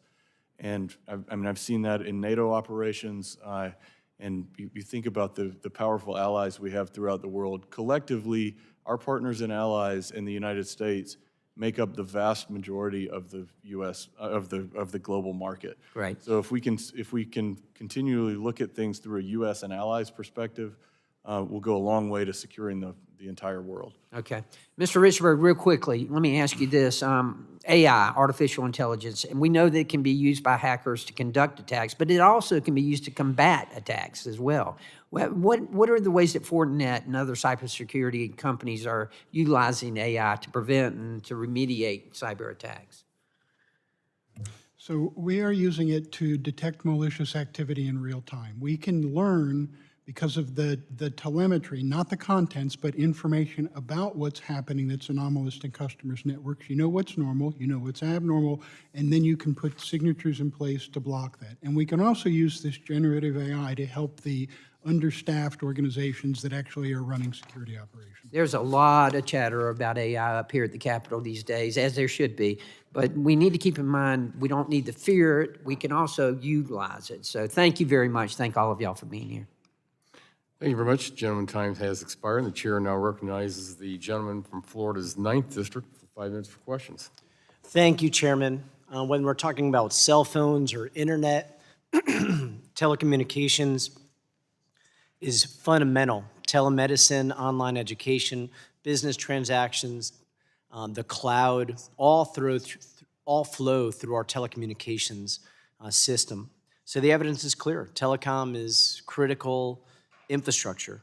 When I think about every major threat analysis for our homeland, to major disasters to apocalyptic movies, one common element is that our communications are disrupted and we're left vulnerable. It doesn't have to be that extreme. We see cyber attacks daily on businesses, and we saw over 70 million Americans' data was breached through major telecom companies just over this last year or so. Thankfully, the Biden administration has put together their executive order, which includes defending critical infrastructure, disrupting and dismantling threat actors, shaping market forces to drive security and resilience, invest in resilient future, and forging international partnerships to pursue a shared goal. And we in Congress have to do our part as well. Our ranking member, Pallone, passed the Secure and Trusted Communications Network Act of 2019, and we still need to pass internet privacy here in our committee and continue to strengthen incentives and requirements for both government and industry to have sufficient cybersecurity infrastructure. Mr. Richburg, what keeps you up at night? When we're talking about cybersecurity breaches, what is the nightmare scenario that keeps you up at night right now? Well, when we talk, you mentioned telecommunications, sir, which is one of the lifeline sectors, one of the SICKIs, systemically important critical infrastructures. The one I put at the top of the heap is power, because when you lose energy, as soon as the batteries run out, the other 15 and every American's lives are profoundly and negatively impacted. We have half a dozen big, sophisticated energy companies that are world-class in their cybersecurity in their capabilities. Unfortunately, you also have thousands of small rural electric grid cooperatives on the same grid, many of whom don't even have full-time IT staff, much less cybersecurity. So the vulnerabilities and weaknesses in our energy sector, power generation and transmission, that's the security risk that keeps me awake. And we saw those threats with Colonial Pipeline and also a near threat in New Jersey, I believe, a few years ago with their grid. So that remains thank you for helping flag that for us. Mr. Johnson, I want to talk a little bit about rip and replace and also about the CHIPS Act. You know, we tried to get telecom equipment into the CHIPS Act that was in the House version. The Senate, they took that out. But and so it'd be great to hear first, rip and replace hasn't been fully funded, so how critical is that program, and should this committee be looking at a next-generation CHIPS Act-like bill to incentivize domestic telecom equipment? Thank you, Congressman. Yes, as I said earlier, I think the fully funding rip and replace and essentially taking care of that problem that we identified several years ago with your committee's leadership, it just needs to be finished, and I think it's the next step is, as you noted. If I may interrupt just a second, can you give us an estimate or a percentage or just an understanding of how much equipment, legacy equipment from Chinese manufacturers is still in our telecommunications system? I think the number that I've seen, and this is reported publicly, is about $3 billion. But it's the good news is we now know the scope of the problem. Before the Secure Networks Act, we didn't know how far-reaching the problem is. Now we know with some particularity how much needs to be replaced and how much it costs. So I think it's just a matter of finishing that job. And I've heard over and over about the lack of domestic telecom equipment being made, both in the United States and among our allies. Can you give us any vision as to what we should be doing to help boost that domestic manufacturing? That was I was going to say that the flip side of mitigating the risk of untrusted equipment is to maximize trusted suppliers. The CHIPS and Science Act did a lot on that. One thing that's within this committee's jurisdiction is the Wireless Innovation Fund at NTIA. There was a big announcement yesterday on that. Hopefully there will be a number of further grants on that to really accelerate the development of open and interoperable equipment that is aimed at developing trusted suppliers based in the United States and our allies.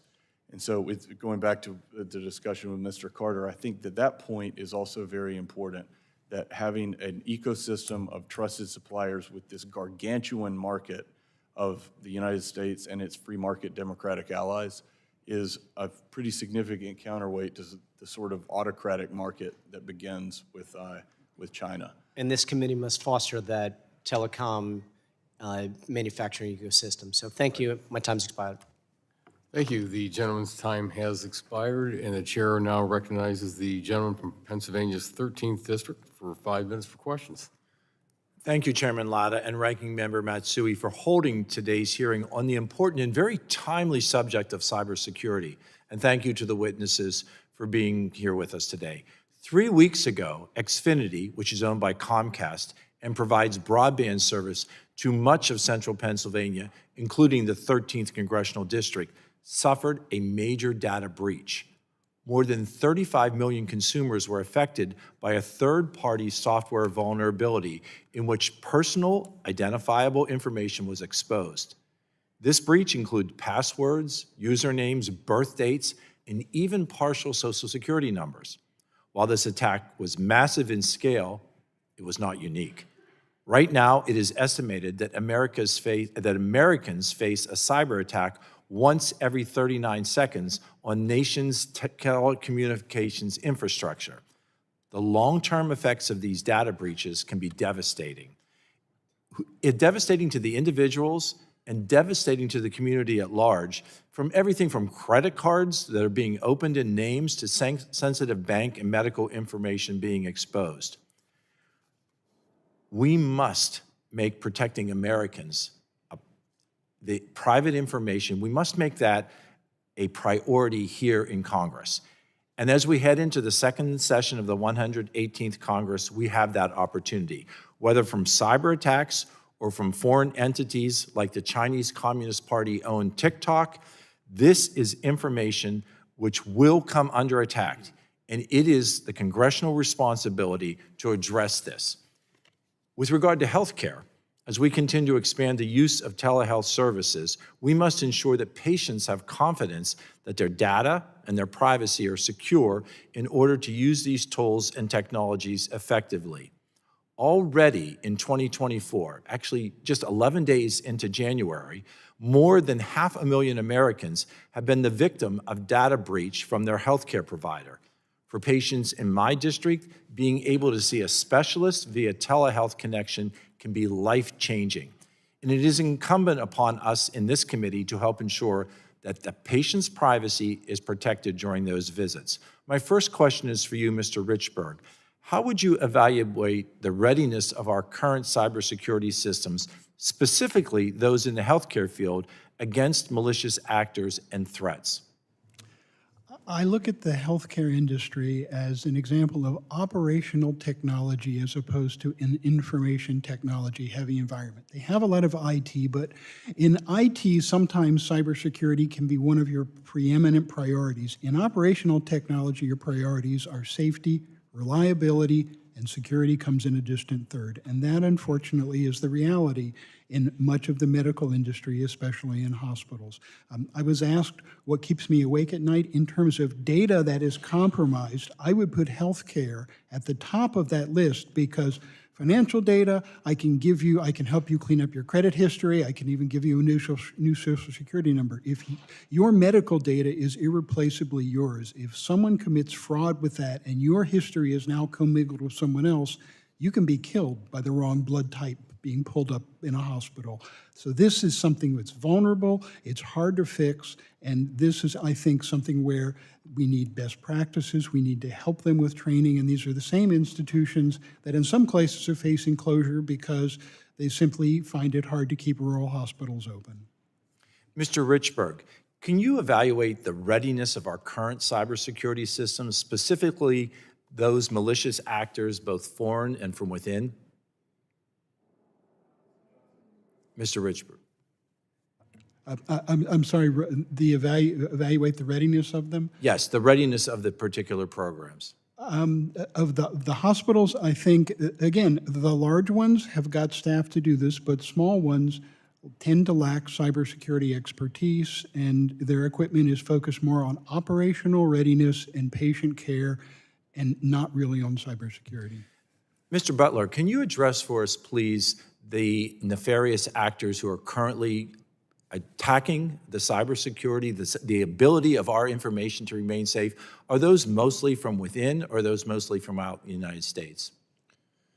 I think that, unfortunately for American consumers, they face a broad range of threats from cybercriminals. Cybercriminal networks operate across the globe, including, domestically and abroad. And unfortunately, there's a really, what kind of keeps me up at night is the robust capabilities that the criminals are building to develop and deploy malicious software attacks, phishing, ransomware as a service, right, to make it a sort of a cottage industry for cyber criminals. So I think that it's a broad range. It's not just abroad or domestic. And I think that, as I mentioned in my opening statement, the harms that American consumers suffer as a result of this are really severe and underscore the need for swift action. I thank all of the witnesses for being present here today. My time has expired, and Mr. Chairman, I yield back. Thank you. The gentleman's time has expired, and the chair now recognizes the gentlelady from California's 16th District for 5 minutes for questions. Thank you, Mr. Chairman, and to our ranking member for holding this very important subcommittee hearing. I think our subcommittee has a great team in Mr. Latta and Ms. Matsui leading us. So thank you for your leadership. And to the witnesses, I think you've done an excellent job today. I want to thank Mr. Richburg for his 33 years of service, government service. 33 years, that's rather breathtaking. And your service during both the George Bush administration and the Obama administration, and your work with two DNIs in our government. Bravo to you. To each witness, I think that you've done a terrific job. I would just note parenthetically that as we talk about, all of the threats to our national security, who presents them, what we can do about it. Well over a decade ago, I identified both Huawei and ZTE. And it really was hell to try and convince people of what a threat they were. And I'm glad that we've caught up with the identification and that, but how broad this is in our own domestic systems, we need to take care of as well. I also want to say to Mr. Butler that the Electronic Privacy Foundation, I think, has been the gold standard on privacy issues. So thank you for the work that the foundation has done. Many of our local water systems across the country operate without even the most basic cybersecurity protections, and we're learning that there are many others that are in that lane as well, often using default passwords that are easy to hack. Last year, the EPA issued a memo requiring states to include some basic cybersecurity requirements as part of their regular surveys of water systems. Several Republican state attorneys challenged the memo. It was struck down, leaving the EPA unable to address the serious risks to critical infrastructure. In November, the EPA, the FBI, CISA, and others warned that many of these control facilities have since been compromised by Iranian hackers. Mr. Richardson, can you please speak to the threat the U.S. faces through poorly protected or compromised critical infrastructure, like our water, such as our local water systems? And very importantly, what do you think Congress should do about it? Thank you very much for the question. The Alliance mainly focuses on consumer electronics, but I would argue that every person considers their own home critical infrastructure. As we're aware, NIST is also looking at taking that kind of that baseline, a consumer baseline for security, and applying that across industrial use cases as well. I used to live in Georgetown at one point near a water reservoir with about, I think, a 6-foot fence. And that gave you an idea for the security of the water at that time. I think we're still seeing that very short fence in front of critical infrastructure systems and due diligence in protecting those as needed. I think there are programs that are coming. The FCC Cyber Trust Mark will go a long way for the consumer side. I understand that the White House and the FCC are looking beyond that as well. Thank you. Mr. Johnson, in your testimony, you discussed the Secure Networks Act, the Secure Equipment Act. These are two bills I worked hard on to secure our communication network. You also, and it's been raised by several members, rip and replace. At the top of your list, what else can Congress do to ensure our networks are secure? Is there anything that hasn't been raised yet that you'd like to recommend to us? I think it's, and it actually goes along with the point of the Secure Networks Act and the covered list. On the risk management side, and whether it's IoT and the Cyber Trust Mark or more infrastructure security, the key is collaboration. It's having the private sector and the government be on the same team in a collaborative way where they're both benefiting each other and filling gaps that the other, that the other can't fill themselves. That, to me, that's the key. That's the sort of uniquely American approach that we take. And the private sector entities, be it a water utility or an IoT manufacturer, they are the boots on the ground. They're the front line of our defense. So we have to make sure we're all on the same team. So I would say collaboration, collaboration, collaboration. Thank you very much to each one of you. One thing that I like about the Senate is that members have 10 minutes to question. But there are many more of us, so I understand why we only have 5. Today, I wish I truly had 10. Thank you. Thank you very much. The gentlelady's time has expired at 5 minutes. And the chair now recognizes the gentleman from Texas's 14th District for 5 minutes for questions. Thank you, Mr. Chairman. I believe it was Mr. Richburg in an exchange with Darren Soto from Florida. Y'all talked about he mentioned the Colonial Pipeline System. Okay, has there been when that happens? Is there a study done, a case study? Who goes in there and looks at it? How did this happen? Can we identify the perpetrator, and can we keep this from happening again? Your thoughts, Mr. Richburg? So, sir, you're actually pointing out something where we do not do a good job at having institutional memory and institutional learning. Too often when there's a breach, if there is a report about what happens, it is internal to the organization. We have fora like information sharing and analysis centers. I mentioned in my oral remarks, this is a team sport.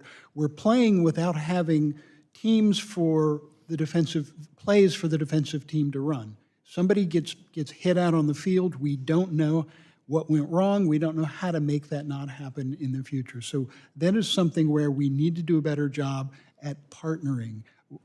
We really need to do this better, sir. You said, I think, that schools lack the appropriate staff ratio. I guess we're going to lump education institutions, colleges, schools. Does anybody study this at all? Do you know? I mean, when I say study, looks at all the things that are needed and then comes in with a recommendation. Well, because education is local, this is something where, to my knowledge, no. But this is something where I look at part of it and go, we could collectivize the security. If no single jurisdiction could justify having someone who can take this raw threat information and turn it into something actionable for school districts, collectively, all of them could certainly justify having an information center to do that. And similar, yes. Okay, you further said in that exchange, I think, that about half a dozen of the energy companies had a pretty good program for cybersecurity. Is that something is that a proprietary information? Is that something that can be gleaned and shared with other entities, with the other energy companies, for example? They do a fair amount of sharing. There is an energy sector information, but a lot of this is resource-based. When there is proprietary information, they strip that out. But again, they're using largely the same kinds of equipment, so my understanding is they do a good job at sharing threat and vulnerability information. Is there a database, and I guess this will be a question for maybe you, Mr. Johnson, of known, quote-unquote, cyber attackers? It's a great question. As I was discussing with Ms. Clark earlier, the new cyber incident reporting for Critical Infrastructure Act, thanks to Congress for passing that in 2022, is going to create that. And the idea, and it actually pertains to all of your questions here, how do we create a positive feedback loop of information awareness, situational awareness for all entities, and then response and resilience? So I think we're sort of collectively behind on that, but we now have the laws and processes in place to catch up very quickly and do that type of discerning analysis you're talking about. When there's a cyber attack, is there a process, for lack of a better term, of reverse engineering, finding who that is and then actually going back at them? Is that possible? There's a new entity at CISA called the Cyber Safety Review Board. It's kind of like the National Transportation Safety Review Board that's starting to do that. But again, I think that a lot of these new institutions and new processes are new. So I think it behooves all of us to really press to make sure that they're, A, doing a good job, and B, that all of the learnings from those incidents are going throughout the economy, not just staying in a stovepipe. Does the learning from those incidents also constitute their study, their approaches, and can we learn from that? We should, and I expect that we will, and I think that's where committees like this can play a big role in making sure that happens. As I'm kind of contemplating the discussion, I had to step out for a while, but I'm thinking these are the systems I've identified as being being vulnerable.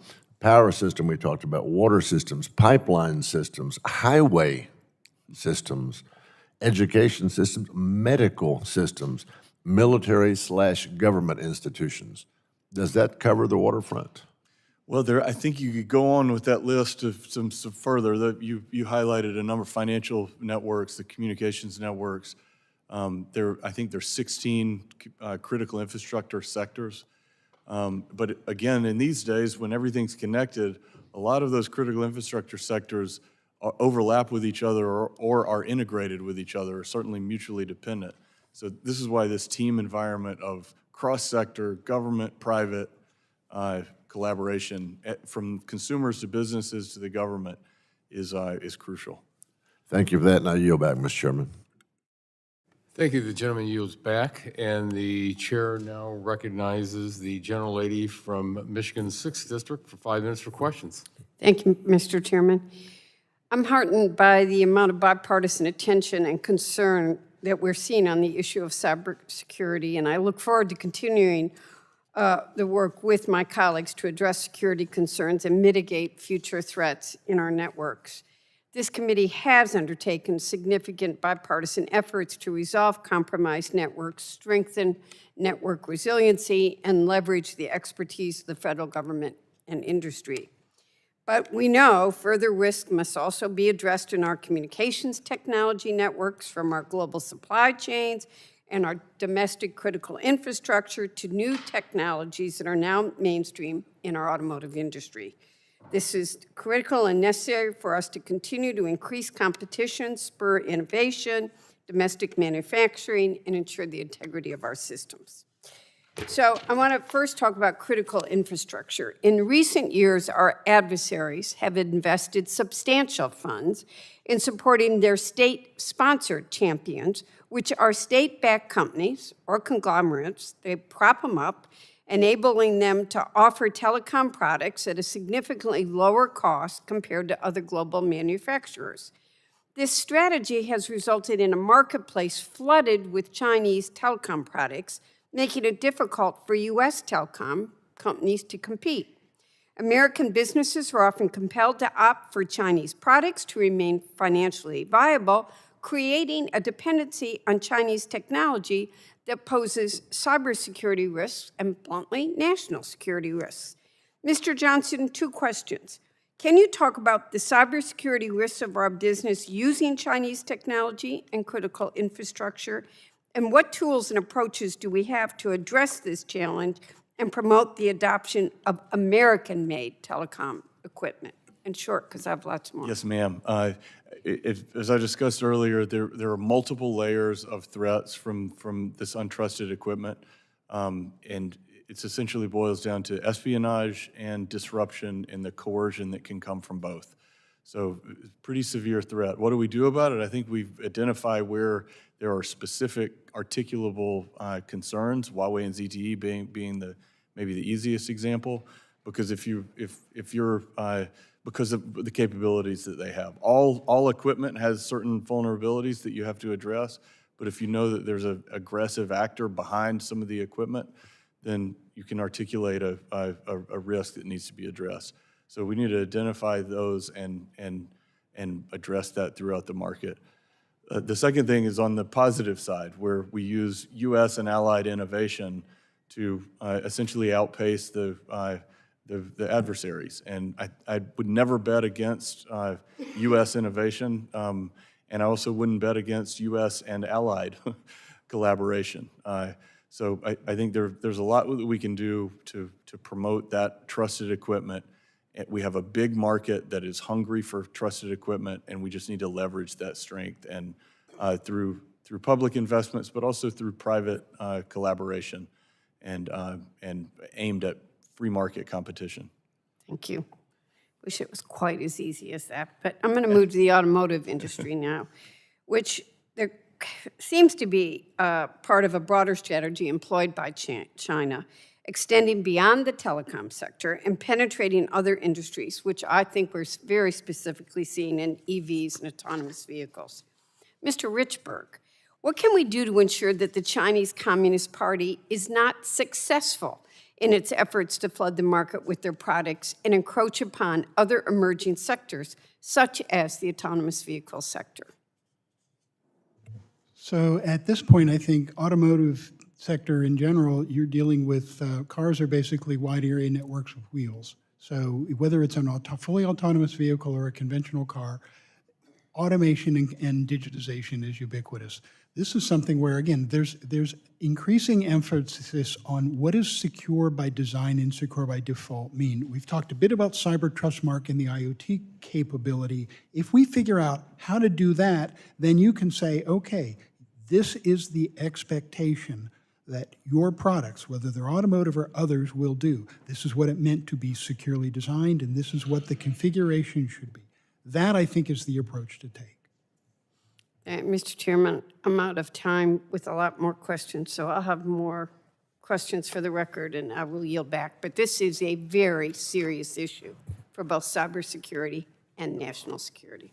Thank you very much. The gentleman yields back the balance for time. The chair now recognizes the gentleman from Georgia's 12th District for 5 minutes for questions. Thank you, Mr. Chairman, and I appreciate you holding this important hearing. It's good to see all of you today, and thank you for your expertise. It's of particular importance to my district. I'm from Augusta, Georgia, and it's been recognized as the growing cyber capital of America and the world. Fort Eisenhower is in my district. It hosts the Army Cyber Command of Excellence, or CCOE, which is the Army's force modernization proponent of cyberspace, signal, electronic warfare operations. The CCOE is home to the Army's Cyber School, which trains, education, develops Army cyberspace and electronic warfare workforce. It is also home to the Army Signal School. On a related note, the Army Spectrum Management School is located on the base as well. Additionally, Fort Eisenhower is home to NSA Georgia, the second largest NSA facility outside of Fort Meade in Maryland. In summary, my district is home to thousands of cyber and intelligence soldiers and DoD civilians who conducts daily cyber and intelligence operations in support of military and U.S. government operations around the world. I've been there. It is amazing what we're doing. In fact, the combination of NSA Georgia, Army Cyber Command, and its subordinate operational units make Fort Eisenhower the largest cyber and intelligence operations footprint in the United States Army and the second largest joint cyber intel operations footprint in the nation, second only to Fort Meade. Every year, roughly 3,000 people leave this fort looking for work. Studies show that 70% of them would prefer to stay in the area. And I agree with them. To help meet this demand, former Governor Nathan Deal in the state of Georgia invested $100 million to create the Georgia Cyber Innovation and Training Center. This center is located on Augusta University's campus, and its common mission is to drive collaboration between academia, government, and industry stakeholders to educate and train a superior cybersecurity workforce. It has become the nucleus for cybersecurity research and development in education. Mr. Richburg, Fortinet has also focused on workforce elements in the cybersecurity space, like we have in Georgia. The human element, as you referred to it in your testimony. So I know you recognize its importance. Can you talk about the gaps you see in cybersecurity workforce and how efforts like those being led at Georgia's Cyber Center can help fulfill these needs? Thank you, sir. And we recognize we actually have created an award-winning online cyber curriculum that starts all the way at basic cyber hygiene and best practices for general users and goes all the way up through expert knowledge that would allow people like transitioning veterans to be able to leave the service with the kind of skills that would allow them to go into a security or a network operations center and say, oh yes, I know that equipment, I'm fully productive on day one.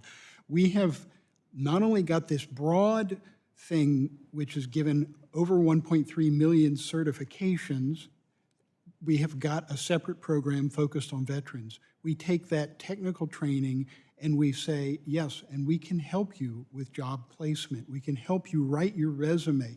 I've seen studies that show that roughly 40% of companies in this country that are looking for cyber talent would preferentially like to hire veterans. Exactly. Recognize they're hardworking. They recognize they know mission.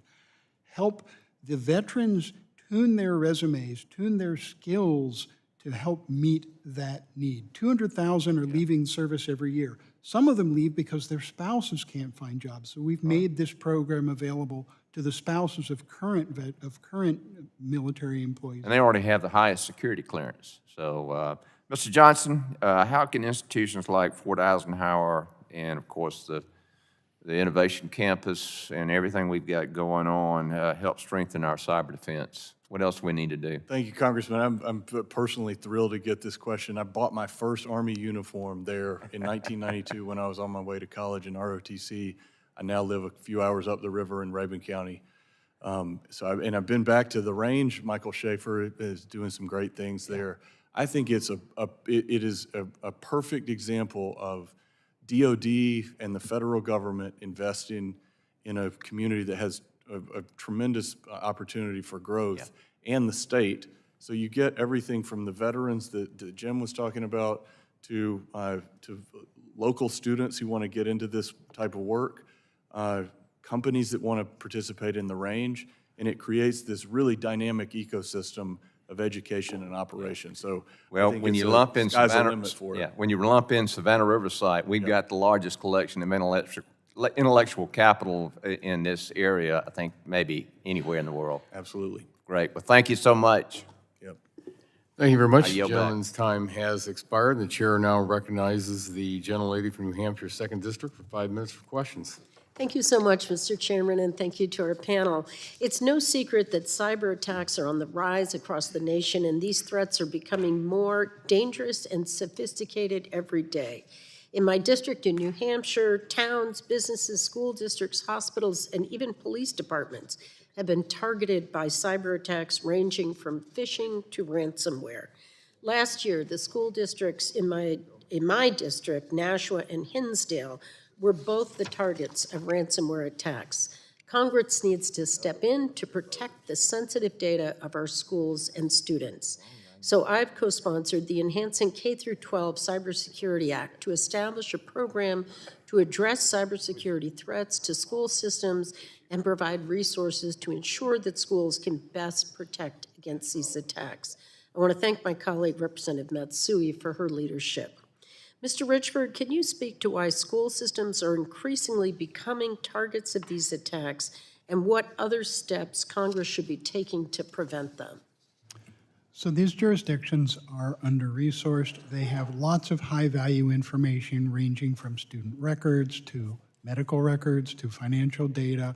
And their focus really is on providing education. So this is an opportunity to educate staff, to help educate students, to actually, and we talked about, we have a workforce and skills gap. Some of these people are going to look at this and say, this is interesting. This becomes something, catch them young. Even at the K through 12 level, if you get some people not only understanding the basic rules of cybersecurity, but saying, yes, I want to do this.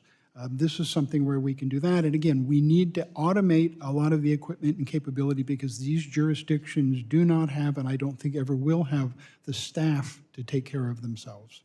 Thank you. I remain committed to working with all of you and with our colleagues to bolster the cybersecurity of our school systems. We also know that cyber attacks expose sensitive information to our towns.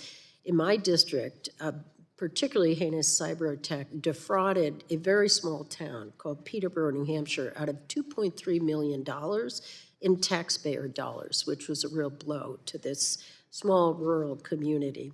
It's actually the town that is the model for the play Our Town. So it's a wonderful, beautiful place, and it was tragic. Can you speak to why small towns and rural communities may be especially vulnerable as well? They share the same characteristics that the school districts do.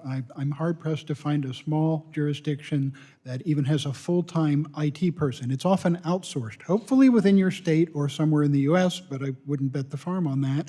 And they seldom will have someone doing cybersecurity even as a part-time job. And yet, as you said, they're dealing with sensitive data, providing essential services in their community. They share the same vulnerabilities, the same lack of resources. Your jurisdiction paid $2.3 million. Was it the jurisdiction or was it its insurer?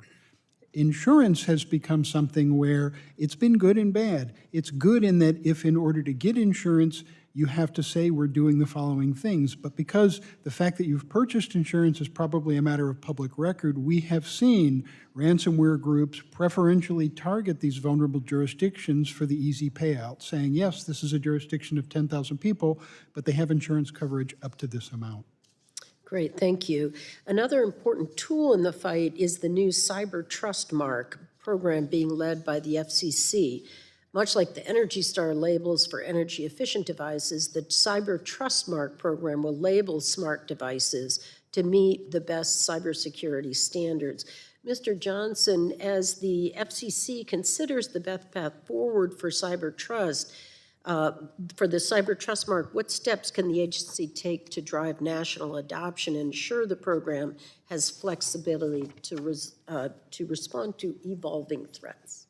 Thank you, ma'am. I think this is a very promising program. I think I was discussing with Mr. Richardson earlier. I think it's going to fundamentally change the market on IoT. So IoT security, because it will make clear, similarly to the way the Energy Star has for consumers on energy, but even more importantly, more broadly through the market, not just the U.S. market, but the global market.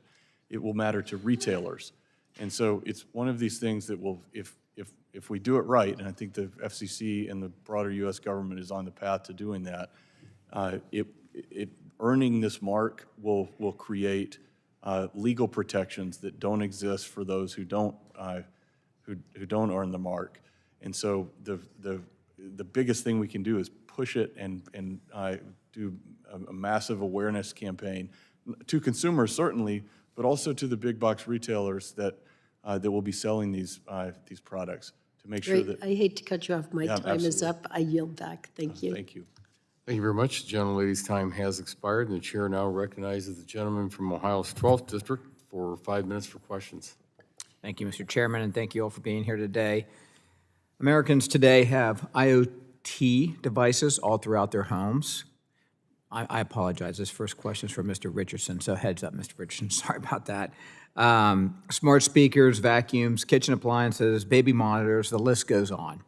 Many of these devices use cellular modules to enable them to connect to the internet. My concern is that many of those modules are manufactured in China. So while we are working to rid our communications network of Chinese equipment through RIP and replace, we are allowing Chinese cellular modules to be used in IoT devices throughout the nation. Mr. Richardson, do you believe that the Chinese cellular modules that are used in many IoT devices pose a cybersecurity threat? I would thank you very much for the question and the interest. Our organization is a global organization. We believe that security is enhanced and improved by getting everybody at the table and getting them all to agree to fair playing practices and a level playing field. We think that security is improved that way. When you do that, when you bring in a global organization or a global community, you also bring in a diversity of providers, and that allows different regions and different markets to choose which ones they want to bring into their individual markets.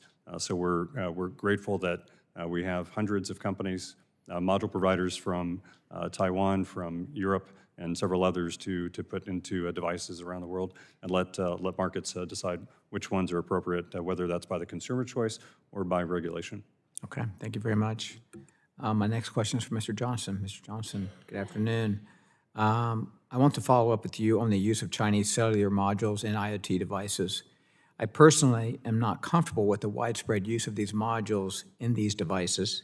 Do you believe that Chinese cellular modules pose a national security threat to our networks, and what does that threat look like? Thank you, Congressman. It's a very important question. I think it gets to the heart of some of the things that we've discussed throughout this hearing. Number one can the U.S. government and its allies identify an articulable threat emanating from a particular Chinese company or Russian company in the case of Kaspersky Labs? That if it can, and as it has in the Huawei ZTE setting, then I think we have a particularized risk with that particular company. The second look is more on the technical side. What can the device, or in this case module, do? And if there's a link between the capability on the government side and the capability on the technical side, then that's where I think issues like the covered list come in. And that's where we need to have clear processes for doing that type of discerning analysis. Okay. Let's do a follow-up. I understand we cannot go into every home and business in America and remove IoT devices with the Chinese cellular modules. With that said, do you think it would be beneficial for Congress to act on this issue and pass a bill that would prohibit the use of Chinese-made cellular modules in IoT devices sold in the future? It's a great question. I think here a scalpel is more valuable than a machete, and I think we need to take that discerning look where it's three layers. Number one, can we articulate a threat coming from a particular company? Number two, what does the technical widget do within the in this case IoT? And then number three, can any risk be mitigated or fully addressed by the things that Mr. Richardson and the Cyber Trust Mark will be doing? It may be that there are a lot of commodity type devices that could pose a risk but don't, because there are easily implemented mitigation measures. So in that case, that would be a much better approach. This is why I feel so strongly about the Cyber Trust Mark. I think it is going to clean up a lot of the sort of what you might call poor hygiene out in the market, and it's going to let the secure devices essentially corner the market. Okay, thank you very much. Mr. Chairman, I yield back. Thank you very much. The gentleman yields back, and the chair now recognizes the gentlelady from Texas' 7th District for 5 minutes. Well, thank you so much, Mr. Chairman, and thank you, Ranking Member Matsui, for having this hearing today, and thank you to all of our witnesses. I think this has been a really useful hearing, lots of great insights, and I've appreciated your perspectives on, in particular, a lot of the vulnerabilities that we face, the discussions around schools and other things that we really need to be focused on in our committee. And so I just want to thank you all for your comments today. I do want to keep the focus a little bit on a couple of different kinds of vulnerabilities, and so I'll go straight with my questions to you, Mr. Butler. You described the vulnerabilities of SMS-based text messages to redirection attacks in your testimony.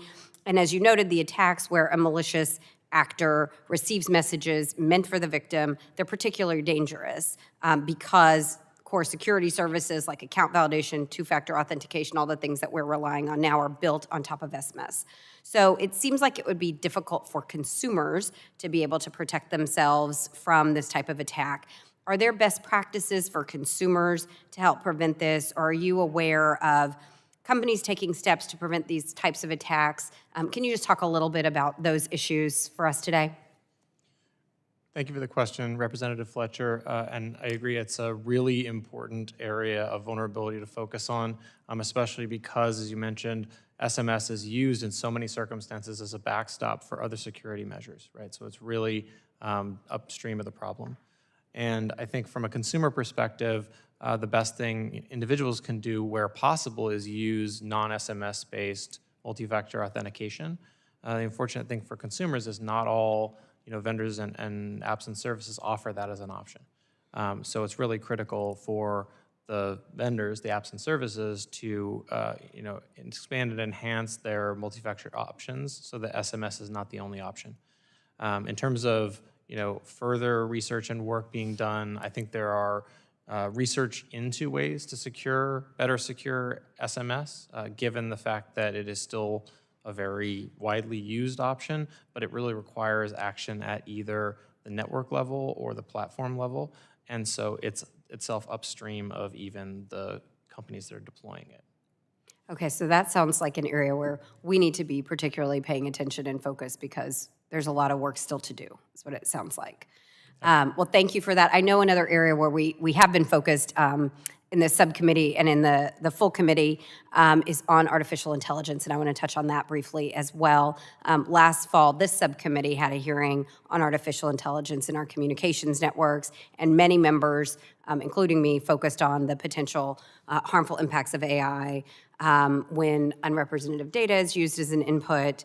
And I want to sort of take that conversation a step further and discuss kind of the cybersecurity of common AI products like ChatGPT and the potential for malicious actors to attack those systems and manipulate the output. So not just sort of unintended consequences of the inputs, but actual manipulation. And so, Mr. Richburg, I want to direct these questions to you. Can you talk a little bit, I've got about 2 minutes left, can you talk a little bit about whether artificial intelligence systems are models for cybercrime, and just kind of then open it up to the whole panel if we run out of time here for y'all to submit for the record kind of your response on these AI issues. But really, Mr. Richburg, do you have kind of recommendations for minimum security measures for new AI models before they become open source, and anything else that you want to add? We're going to run out of time, so if everyone can just weigh in on that in writing, I would appreciate it. Thank you so much. Thank you, ma'am. I'll move fast. I think I've already addressed that. I think the cybersecurity industry is mature in its use of cybersecurity. So let me direct this to generative AI. My sense is the people who are making the large language models recognize there's concern that organizations are going to put queries in and they're going to expose sensitive data. Roughly 1 in 10 queries does that from an enterprise perspective.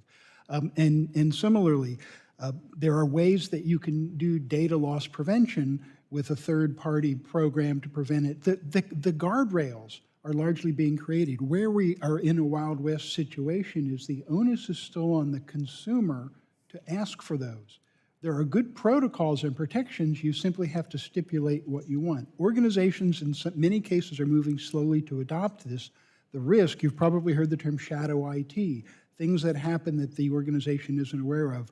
Generative AI is the latest form of shadow IT. People are saying, I use this at home, why can't I use it at work? They're doing it. And in many cases, they're exposing organizationally sensitive data. Okay, that's really helpful, and I just went over my time, so I appreciate all of your testimony, and I appreciate you holding this hearing. Thank you so much, Mr. Chairman. I'll yield back. Thank you. The gentlelady's time has expired, and the chair now recognizes the gentlelady from Tennessee's 1st District for 5 minutes for questions. Thank you, Mr. Chairman. Thank you, gentlemen, for being here today. You know, we've got 15 billion devices worldwide, expected to double by 2030. We have a cyber attack every 39 seconds, and your comments have solidified why we're having this hearing today. And Mr. Richburg, just for the record, you have renewed my fear about healthcare vulnerabilities, And I'll tell you something else I'm worried about is supply chains. And honestly, really, it concerns drug supply chains, which are absolutely critical to the safety of all Americans. And that's my expertise, being a pharmacist. So I just wanted you to know that's at the top of mind for me, sir. That's what So, we used to do in the intelligence business. yeah, Scary. it's a little worrisome, yeah. But Mr. Richburg, as members of Congress, we have to be tremendously careful with our information for fear, with security, for fear of nation-state actors really attempting to access sensitive information we're provided. And we are human beings, if you didn't know that. And I'm telling you, we are the limiting factors. We are the vulnerable gateway in protecting the security integrity of our connected devices. So my question to you were, what best practices should we be following? So I'll give you the big four. Enable patching. When we've talked about vulnerabilities, when we see problems, allow the vendor to turn your machine on so that it can update by default. Yeah. That's number one. Strong, unique passwords on every device. We're human beings. We like to recycle. I may use a strong one. It's probably the same on too many systems. Yeah. If it's really important data, use multi-factor authentication, not just my password, something else. And please back up. You do those four, you do a lot to minimize. I have another set of four, but if you do those four, then we can have the second conversation. Well, fantastic. I think I'm doing four, but I'll double check. Mr. Johnson, with China threatening to take over Taiwan, who produces the majority of our advanced chips, by the way, I'm listening to all four of you gentlemen today, and we could find ourselves in a scenario where we need to rip and replace consumer devices to protect our informational security. And you stated, I assume you agree with that, sir. I think we need to make sure we don't get to the point Exactly. because it's in some cases, it's one thing to pull out Huawei gear from a handful of known operators throughout the United States.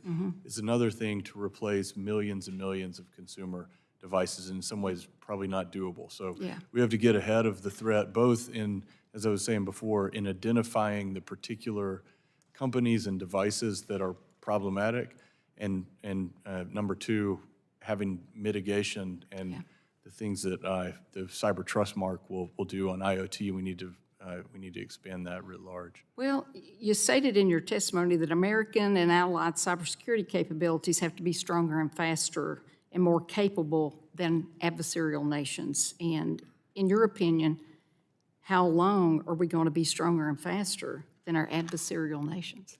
Well, I think that's the question of the moment, and I think that question is different now than it was even a couple years ago, before Russia invaded and before the atrocities by Hamas.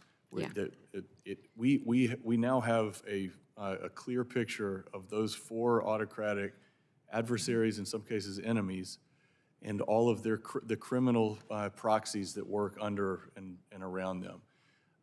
So we have to be as strong and agile and fast as the bad guys are. I think we are, but as I said in my prepared statement, it really depends on maximizing this collaboration between private sector and industry. It also includes, I was talking about with Mr. Allen, the academic institutions, the government institutions, but it's really about operational and strategic collaboration between the vendors, the service providers, and the government. Well, I go back to being on Homeland last session, and we had SolarWinds, and we had Microsoft and FIRA.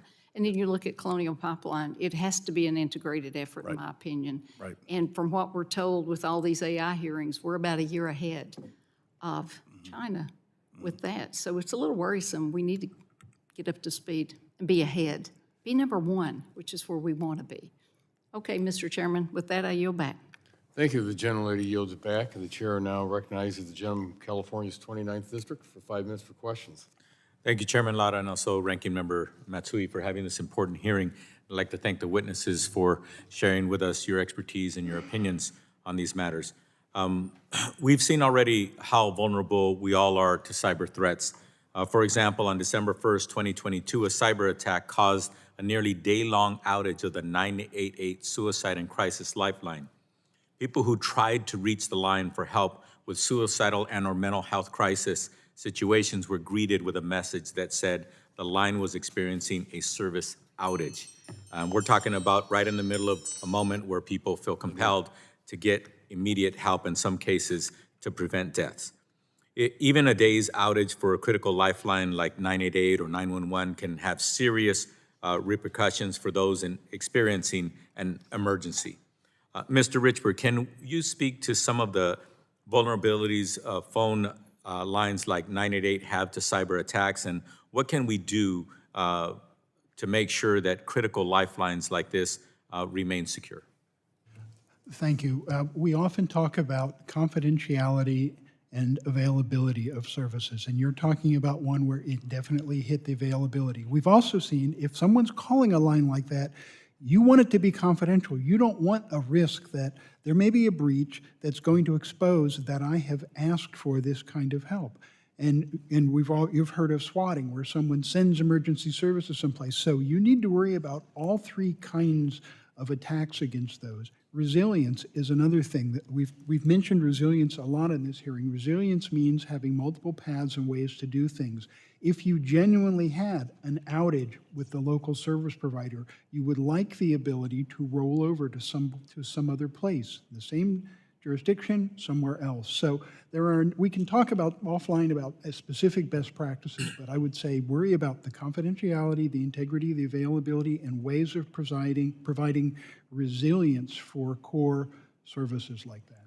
Thank you. Resilience on the cheap is something that unfortunately the average American doesn't realize when policymakers, whether it be Congress or individual organizations, make decisions, that redundancy tends to be cut out when people are trying to be, quote, more financially efficient. But in the long run, when you eliminate redundancy, and what I heard, Mr. Richburg, you referred to from my vantage point is redundancy is important. In other words, going to another secondary or another tertiary place for that service not to go down, for that accessibility to continue. That's an excellent point. And redundancy used to mean I have surplus capacity, more of the same. Correct. We have now reached the point where there are multi-paths to do it. I may have fiber, I may have satellite, I may even have dial-up, and it can seamlessly roll over. So it's not a matter of saying I need 3 times the bandwidth of T1 lines, but rather to say I have multiple ways to do it. And the nice thing about it is it gives you better service, because if you just get degradation just due to normal traffic things, traffic can reroute and say, this is slow, I'll go the other way. So it can actually give you better day-to-day experience, as well as that rainy day, I have an emergency resilience systemically. Mm-hmm.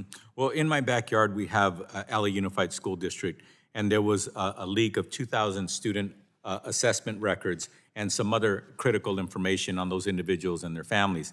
Mr. Richburg, I understand you're familiar with this case. Can you talk a little bit about what vulnerabilities allowed this kind of attack to be successful on them, and how we can do a better job of preventing students' data, children's data, from being accessed? So I think we've said that we have too few cybersecurity experts in schools. We're spending our funding, I would argue a good reason, on student-facing educational technology and not as much on cybersecurity. My understanding of the LA Unified case is a human discovered that while it was happening. We talk about zero trust as an operating philosophy. It doesn't mean we don't trust people. It just means we don't trust by default, and we give you the minimum amount of privilege you need to get the job done. You would think if we were doing zero trust in the LA Unified School District, the policy could have said someone should not be exfiltrating 500 gigabytes of data, no matter who they are in the school district. So there are basic principles and technologies, sir, that could be brought to bear to help LA Unified. Okay. Mr. Richardson, can you comment on how important it is to make sure that we have baseline requirements like authentication for IoT devices, which would go a long way to help combat cyber threats on our networks? Thank you very much for that question and the point. Absolutely. Authentication is a key component of Matter. It's really important that as you look at devices coming into networks being joined into your smart home, that they're secure, you know that they're supposed to be there, and there's a way to upgrade and update them as appropriate. So authentication is a very important part of that process. Thank you. My time having expired. Thank you, Mr. Chairman. I yield back. Thank you very much. The gentleman's time has expired, and the chair now recognizes the gentleman from California's 23rd District for 5 minutes for questions. Thank you, Mr. Chairman. Thank you for all of our witnesses on this really important hearing. Mr. Butler, I'd like to start with a question for you.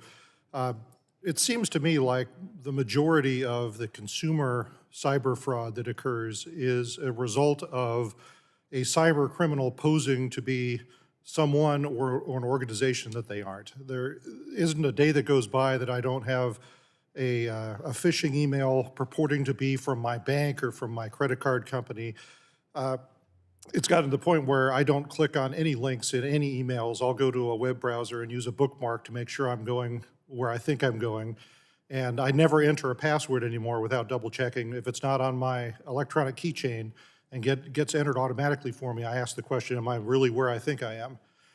But having said that, something happened the week before Christmas that just still blows me away with its sophistication. One of my employees in the private sector, not in government, got a text supposedly from me, which was unusual because I'm not involved with the day-to-day running of the company, but I'm the boss, so he responds to this text. The text said, are you doing anything? I need you to do something for me. And he said, sure, what do you need? And the text said, well, is there an Apple store nearby? And he said, why, yes, there is. And he says, this purportedly for me says, well, I'm trying to surprise the employees with some Apple gift cards. Could you go down and buy a bunch for me and don't tell anybody, it's a surprise. And if you think about it, I mean, the level of sophistication in that cyber attack is stunning because they knew who I was, they knew my position in the company, they knew who the employees were, they knew what my cell phone was. And fortunately, my employee thought it was suspicious that this conversation had not occurred in the same chain as the other text messages that we've exchanged over the years. And so he asked, called me and asked the question. But I mean, it's just incredible, and this is going to continue to happen. And I think you said something, Mr. Butler, in your testimony, which I thought was really compelling. You said it's unrealistic to expect that consumers would have the tools by themselves to distinguish what's fraudulent from what's real in this context. But here's my question. I'm really frustrated about this because it seems to me like we have the tools to fix this problem. And it's the way that big companies do it. When you and I establish a relationship, we can exchange credentials, which establishes an encrypted communications path between us. And then not only when I get something from you can I verify that it's from you, but it's also end-to-end encrypted. So people in between us can't read our messages. And don't even get me started on the fact that we're still sending emails in plain text. So why on earth, if we have the tools to solve this problem, and 90% of this cyber fraud goes away if we do that, why have we not done that? Thank you for the question, Representative Obernolt. I think it's a really important area of focus, a really important position of vulnerability in our systems. I mean, I think that the vulnerability of the SMS is still the dominant text-based one-to-one, telecommunications service, and the fact that so much rides on top of it, so much relies on it, means that vulnerabilities in that system have systemic impact. And I think we've simply not invested the resources and time necessary to solve this problem at the systemic level. As you mentioned, the technology exists to have secure and authenticated communications, but we don't implement that adequately in the legacy protocols that people actually use. And this has particularly significant impacts for vulnerable communities that don't, especially, variety of different vulnerable communities that don't have access to the more modern and secure systems. So I think it really is a lack of investment of both funding, research, and the time and attention necessary to change something at such a systemic level. I think there's a huge opportunity here, maybe for a public-private partnership or something that establishes for a consumer a clear and easy-to-follow path for secure communications that avoids some of these vulnerabilities. Mr. Richardson, you talked about the security of the Internet of Things, which is a concern that I also share. One thing that you did not mention is, apart from the vulnerabilities that are involved with our communications with the IoT, The fact that there might be malicious actors who are manufacturers of IoT hardware in many of the same ways that we had concerns about Huawei and the rip and replace that resulted from that. What can we do to protect against those kinds of threats? Yeah, no, it's a really important point to that. And our approach and way that we think about that is open global standards. I talked about those principles early on for the Internet of Things. If you're going to be bringing billions of devices into the world, you want to make sure that they're as secure as possible. You do that by bringing as many players together, especially on the commercial side, who are interacting with these devices. And that's the core of what we do. The second part of that is you embrace standards that are open and transparent. All of this has to be done with sunshine and sunlight on it in order to be under the microscope of anybody that wants to examine how that particular technology is being brought into the market. And so that transparency, that open global approach is the way that you really address that best. Well, I see I'm out of time, but let me add one thing to that, which is that I think that we ought to empower the Department of Commerce to regularly update the entity list with known malicious actors in the IoT space and use that to prohibit access to markets. I think that just makes sense. But thank you, gentlemen, for your passion on this topic. I yield back, Mr. Chairman. The gentleman's time has expired, and the chair now recognizes the gentleman from Texas 11th District for 5 minutes for questions. Thank you, Mr. Chairman. And thanks for being here. I know you guys have gone through a lot of the questions already. Let me talk about the energy sector, and I'll address Mr. Richburg. In your opinion, what makes that sector stand out today? What keeps you up at night about it? And I guess more importantly, what can we be doing about that here with the energy sector writ large? So what keeps me up at night is that it is, in my opinion, the most critical of the 16 critical infrastructure sectors, because when you take away power, they all fail, and everyone's life is fundamentally affected. The challenge I see is that it is not a monolithic sector. Not only do we have oil and natural gas and electricity, but you have power generation and then power distribution. You have players of dramatically uneven size in there, ranging from the big energy corporations that are fortune-sized companies with sophisticated cybersecurity, down to rural electric cooperatives where people drive around in pickup trucks and don't even have IT support. And yet they're all on the same grid in the case of electricity. So it's this interdependence, it's this overarching vulnerability, it's the fact that for energy, for electricity, it's a regulated industry. They don't get to say, I need to spend more money on cybersecurity and raise their bills without a protracted process. So there is a partnership. Government has to say, they need to change, they need more to fix this. A lot of these smaller organizations are not cyber aware. They're not doing we've talked about they're doing default passwords. So very vulnerable sector, hypercritical, and it's something where, unlike the financial sector where they can say, I need more money, no problem, I'm gonna raise my rates. They can't. The nuclear plants are a closed system. When you think about that model and then look at what DHS is doing with CISA, and I guess as you kind of look at those as not all, but some examples, are we doing enough with DHS? Is the partnership with the energy industry enough? Should we be doing something different? I know it's not enough right now, but should we be doing something different that we're not currently doing? So CISA came out with cyber performance goals that NIST, and I helped build this model back in 2014, the cybersecurity standard that we thought we were building as a template for government turned out to be something that the rest of the world and the private sector liked. They're using it. So CISA has created cross-sector cyber performance goals, an on-ramp, an easy button for for individuals, small and medium business to say, I'm going to back into that model without saying, oh my goodness, I can do all of this. Now CISA is building sector-specific cyber performance goals. So I would look for, and I know the energy sector is starting to work on those. They're waiting to see where we in the IT sector go. They want us to be the pioneers. But yes, there's work to say we can come up with sector-specific ways of enhancing security that shouldn't be a heavy lift for the small players. Hopefully the collaboration continues to increase. Every energy company I meet with, I ask them, have you met with DHS? Have they informed you of the threats? Have they talked to you about your vulnerabilities? Mr. Johnson, we'll go to you.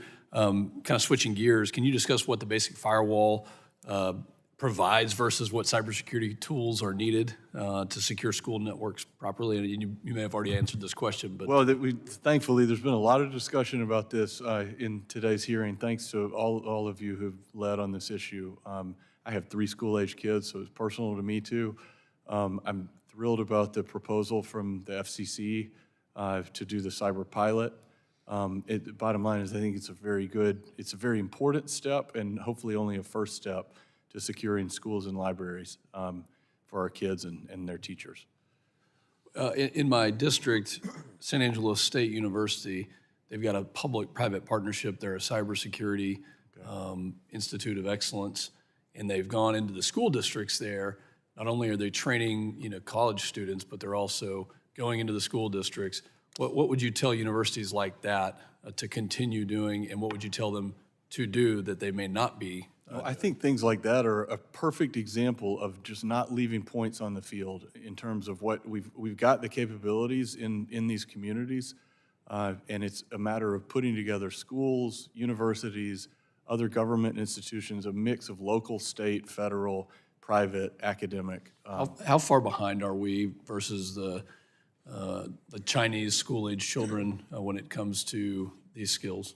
It's funny. I think I like our chances because our model is it's geared around dynamism, innovation. It's not as centralized, and that sometimes has some creates some inefficiencies. But most of the time, overall, it creates efficiencies that can't exist in a centrally planned approach. So I think I don't know how you exactly would measure it, but I like our chances in the long term. My time's expired. Thank you all. Thank you. The gentleman's time has expired, and the chair now recognizes the gentleman from Idaho's 1st District for 5 minutes for questions. Thank you, Mr. Chairman, and to the panel, thank you for being here. It's been a long one, and frankly, the issues that I was going to bring up have been brought up, but it's also some other things have popped in that in my mind that I'd like to just ask you about. Mr. Richburg, you talked about power a number of times, and I can understand why that's the top of your 16. On this committee, smart grid is a frequent discussion, and the benefits of smart grid when it comes to efficiency and those sorts of things. But from a cyber perspective, is having a smart grid in place better or worse? And what I mean by that is it more susceptible to cyber threat because there's more vulnerability points to it? Or is it less susceptible because part of being the smart grid is being insulated from cyber attacks? Could you comment on that? Yeah, you've hit the crux. When we talk about vulnerability, we talk about the number of points of access, and that goes up exponentially when everybody is now feeding energy and data back into the grid. So that makes the problem exponentially worse. To the extent that it is a homogeneous system, that everyone on the grid is using the same technology, that gives me one kind of problem to solve. That's good. And if they can disconnect in real time when something goes bad, that's also good. But then one of my nightmare scenarios is, okay, because of the two-way flow of communications, if somehow you manage to not only cut off central power distribution, but send something that tells the local to go to sleep, then I have made the problem worse. So I look at it on balance and say, I understand the efficiencies, I understand the good that could come of this. My sense is we still have undiscovered vulnerabilities, and security has a long way to go in fully meeting the requirements of the secure smart grid. So thank you for that. So to that end, that brings up another question, and I'm not sure who is best to address this to, but I'm going to address it to Mr. Butler, just because I have a sense that you might have a take on this. Oftentimes in technology sector, the private market, private entities are on the leading edge of that stuff, and government, federal agencies follow. Do you see that in the area of cyber? And if so, what are some of the things that our federal agencies can learn from the private sector that needs to be on our priority list in this area? Thank you for the question, Representative Fulcher. I think that there's been a lot of discussion of partnership today. And certainly cybersecurity is an area where public-private partnerships are long-running and active. I think that a lot of the boots on the ground threat analysis and research is happening at the companies that build the devices and software and services.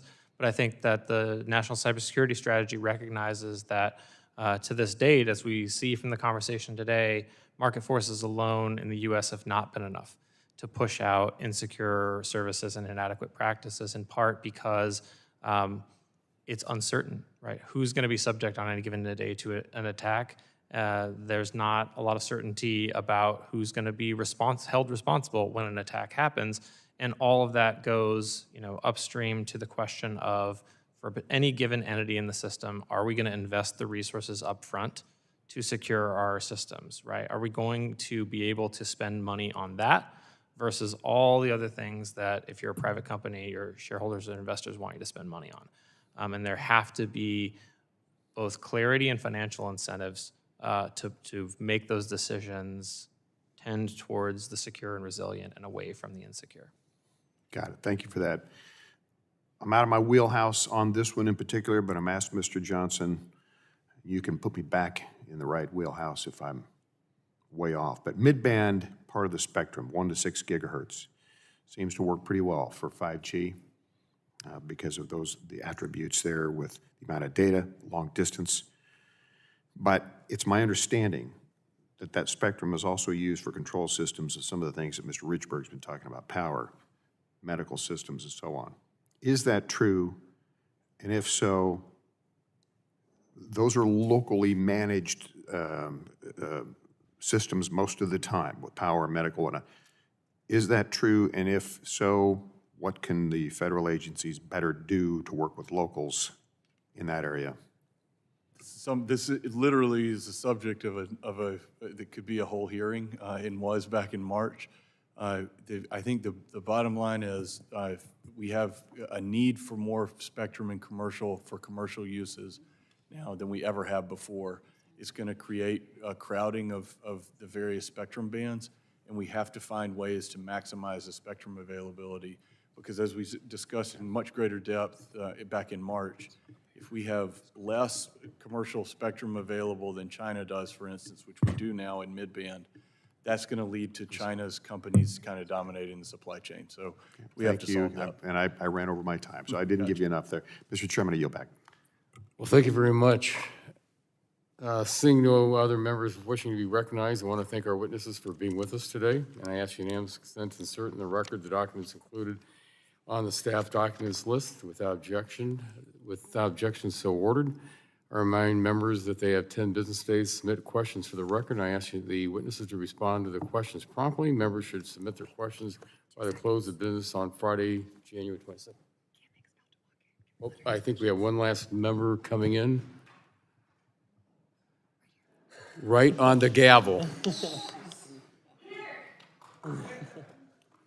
So the gentlelady from Florida's second district is recognized, or third district, excuse me, is recognized for 5 minutes for questions.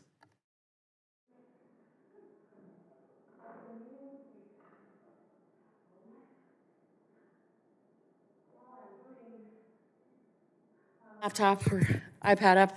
Sorry. Literally ran.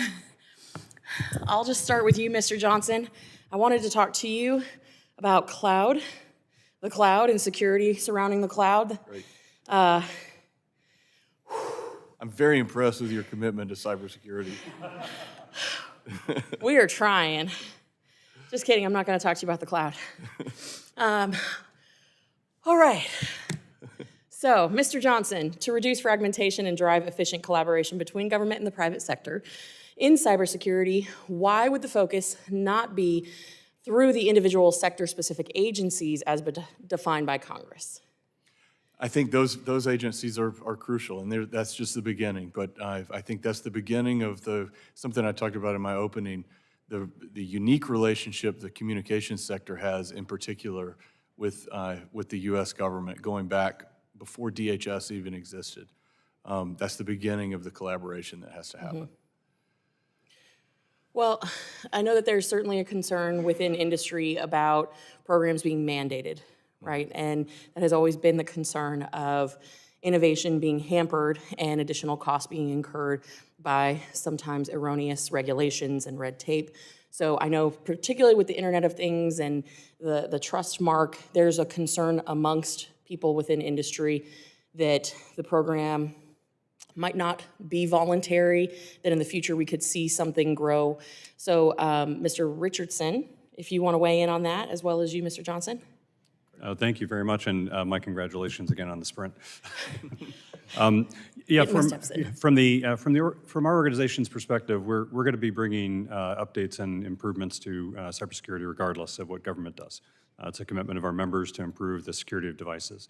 We think the notion of voluntary versus mandatory, just by way of looking at the likelihood of more companies to adopt it and bring it into the market, you're more likely with voluntary. That's been the experience, and that's what we've seen from several of our member companies. So in that sense, that's I think the basis for that point. And I would just add that the key here is performance and accountability. Sometimes, in some areas, a government mandate might help performance and accountability. In others, and I think this IoT security cyber trust mark example is a great example. The other one is I mentioned was the BGP internet routing scenario. There are other ways of ensuring accountability that are in some cases more powerful and most importantly faster than a government process. So I think we can do that in IoT. It's going to create the standard for IoT security. When the first cyber trust mark is earned, it will. I think it's going to revolutionize the market, and it's going to make that the reasonable security for enforcement purposes, for litigation purposes, for all sorts of market purposes. And you can do it faster. Same thing on BGP and collaborating on routing security. Okay, I appreciate that. And I want to shift back into the cloud now. So how have cyber threats changed with the shift to cloud computing and network virtualization, if at all? Should we on this committee focus on anything in particular in this space when dealing with a threat from the CCP and CCP-affiliated companies? That's also a very long question, long answer. I think I'll try to summarize by saying that cloud capabilities and virtualized networks, for instance, the way 5G operates, it's a virtualized network. In most cases, promotes security. And that's a much longer discussion, but it creates capabilities, intelligence capabilities, including AI threat detection that can exist in a different environment. So there's a major plus side to the virtualization of networks. But it also creates new opportunities for bad actors to operate. So I think we should also always be concerned about what the CCP and its intelligence agencies and proxies are trying to do, including in cloud. And there's a lot more to say about that. We'll have to talk offline about that. Talk faster than No, I appreciate it. And I'm going to open this up to our entire panel. During my time at the United States Naval War College, when I was writing my thesis, I based my approach on the fact that there is a need to create a new service academy, the United States Cyber Academy, much in the way of the Naval Academy, the Air Force Academy, West Point, et cetera. Because we are, at that time, and I don't want to age or date myself, but at that time we were about 9,700 official cyber warriors short. The concept being you can commission into military service or into federal service, because as you all know, the university system tends to gobble up our most talented young people into private sector before we have an opportunity to actually see what they can do in the federal sector. Do you support the initiation and creation of a United States Cyber Academy to address this shortfall? I think it's a great idea to explore. I don't know if I would want to say just give an easy yes or no now, but I think that type of capability, whether it's in the existing service academies or in its own standalone, is exactly the type of thing we need. Want to just ask a real quick yes, no? Yeah, just right yeah. down the line? Mr. Butler? I don't have anything specific to add to that. I mean, I think that it's really important to address the workforce gap. And there's clearly a huge need, right, for expertise across sectors, but in particular on the government side. I'm going to take that as a yes. I think I would echo what I've heard so far. I think the growing maturation of Cyber Command has changed that. The times when people in the MOS would go do it and then go do something dramatically different and come back. Now, I think I would be reluctant to say break it off and have something separate. I really think that it is part of combined arms. I think you learn better doing it in the existing service academies, and I think Cyber Command changed. I know I'm way over my time. Thank you all, and we'll talk very offline. much. Thank you, Chairman. I yield. And at this time, seeing no further members wishing to be recognized, we'd like to thank our witnesses for being here today. I also once again ask unanimous consent and insert into the record the documents included on the staff hearings documents list without objection. That will be the order. Without objection, so ordered. I remind members that they have 10 business days to submit questions for the record. And I ask the witnesses to respond to the questions promptly. Members should submit their questions by the close of business on Friday, January 26th. And again, I want to thank our witnesses for being with us today and for your great testimony. Without objection, the subcommittee stands adjourned.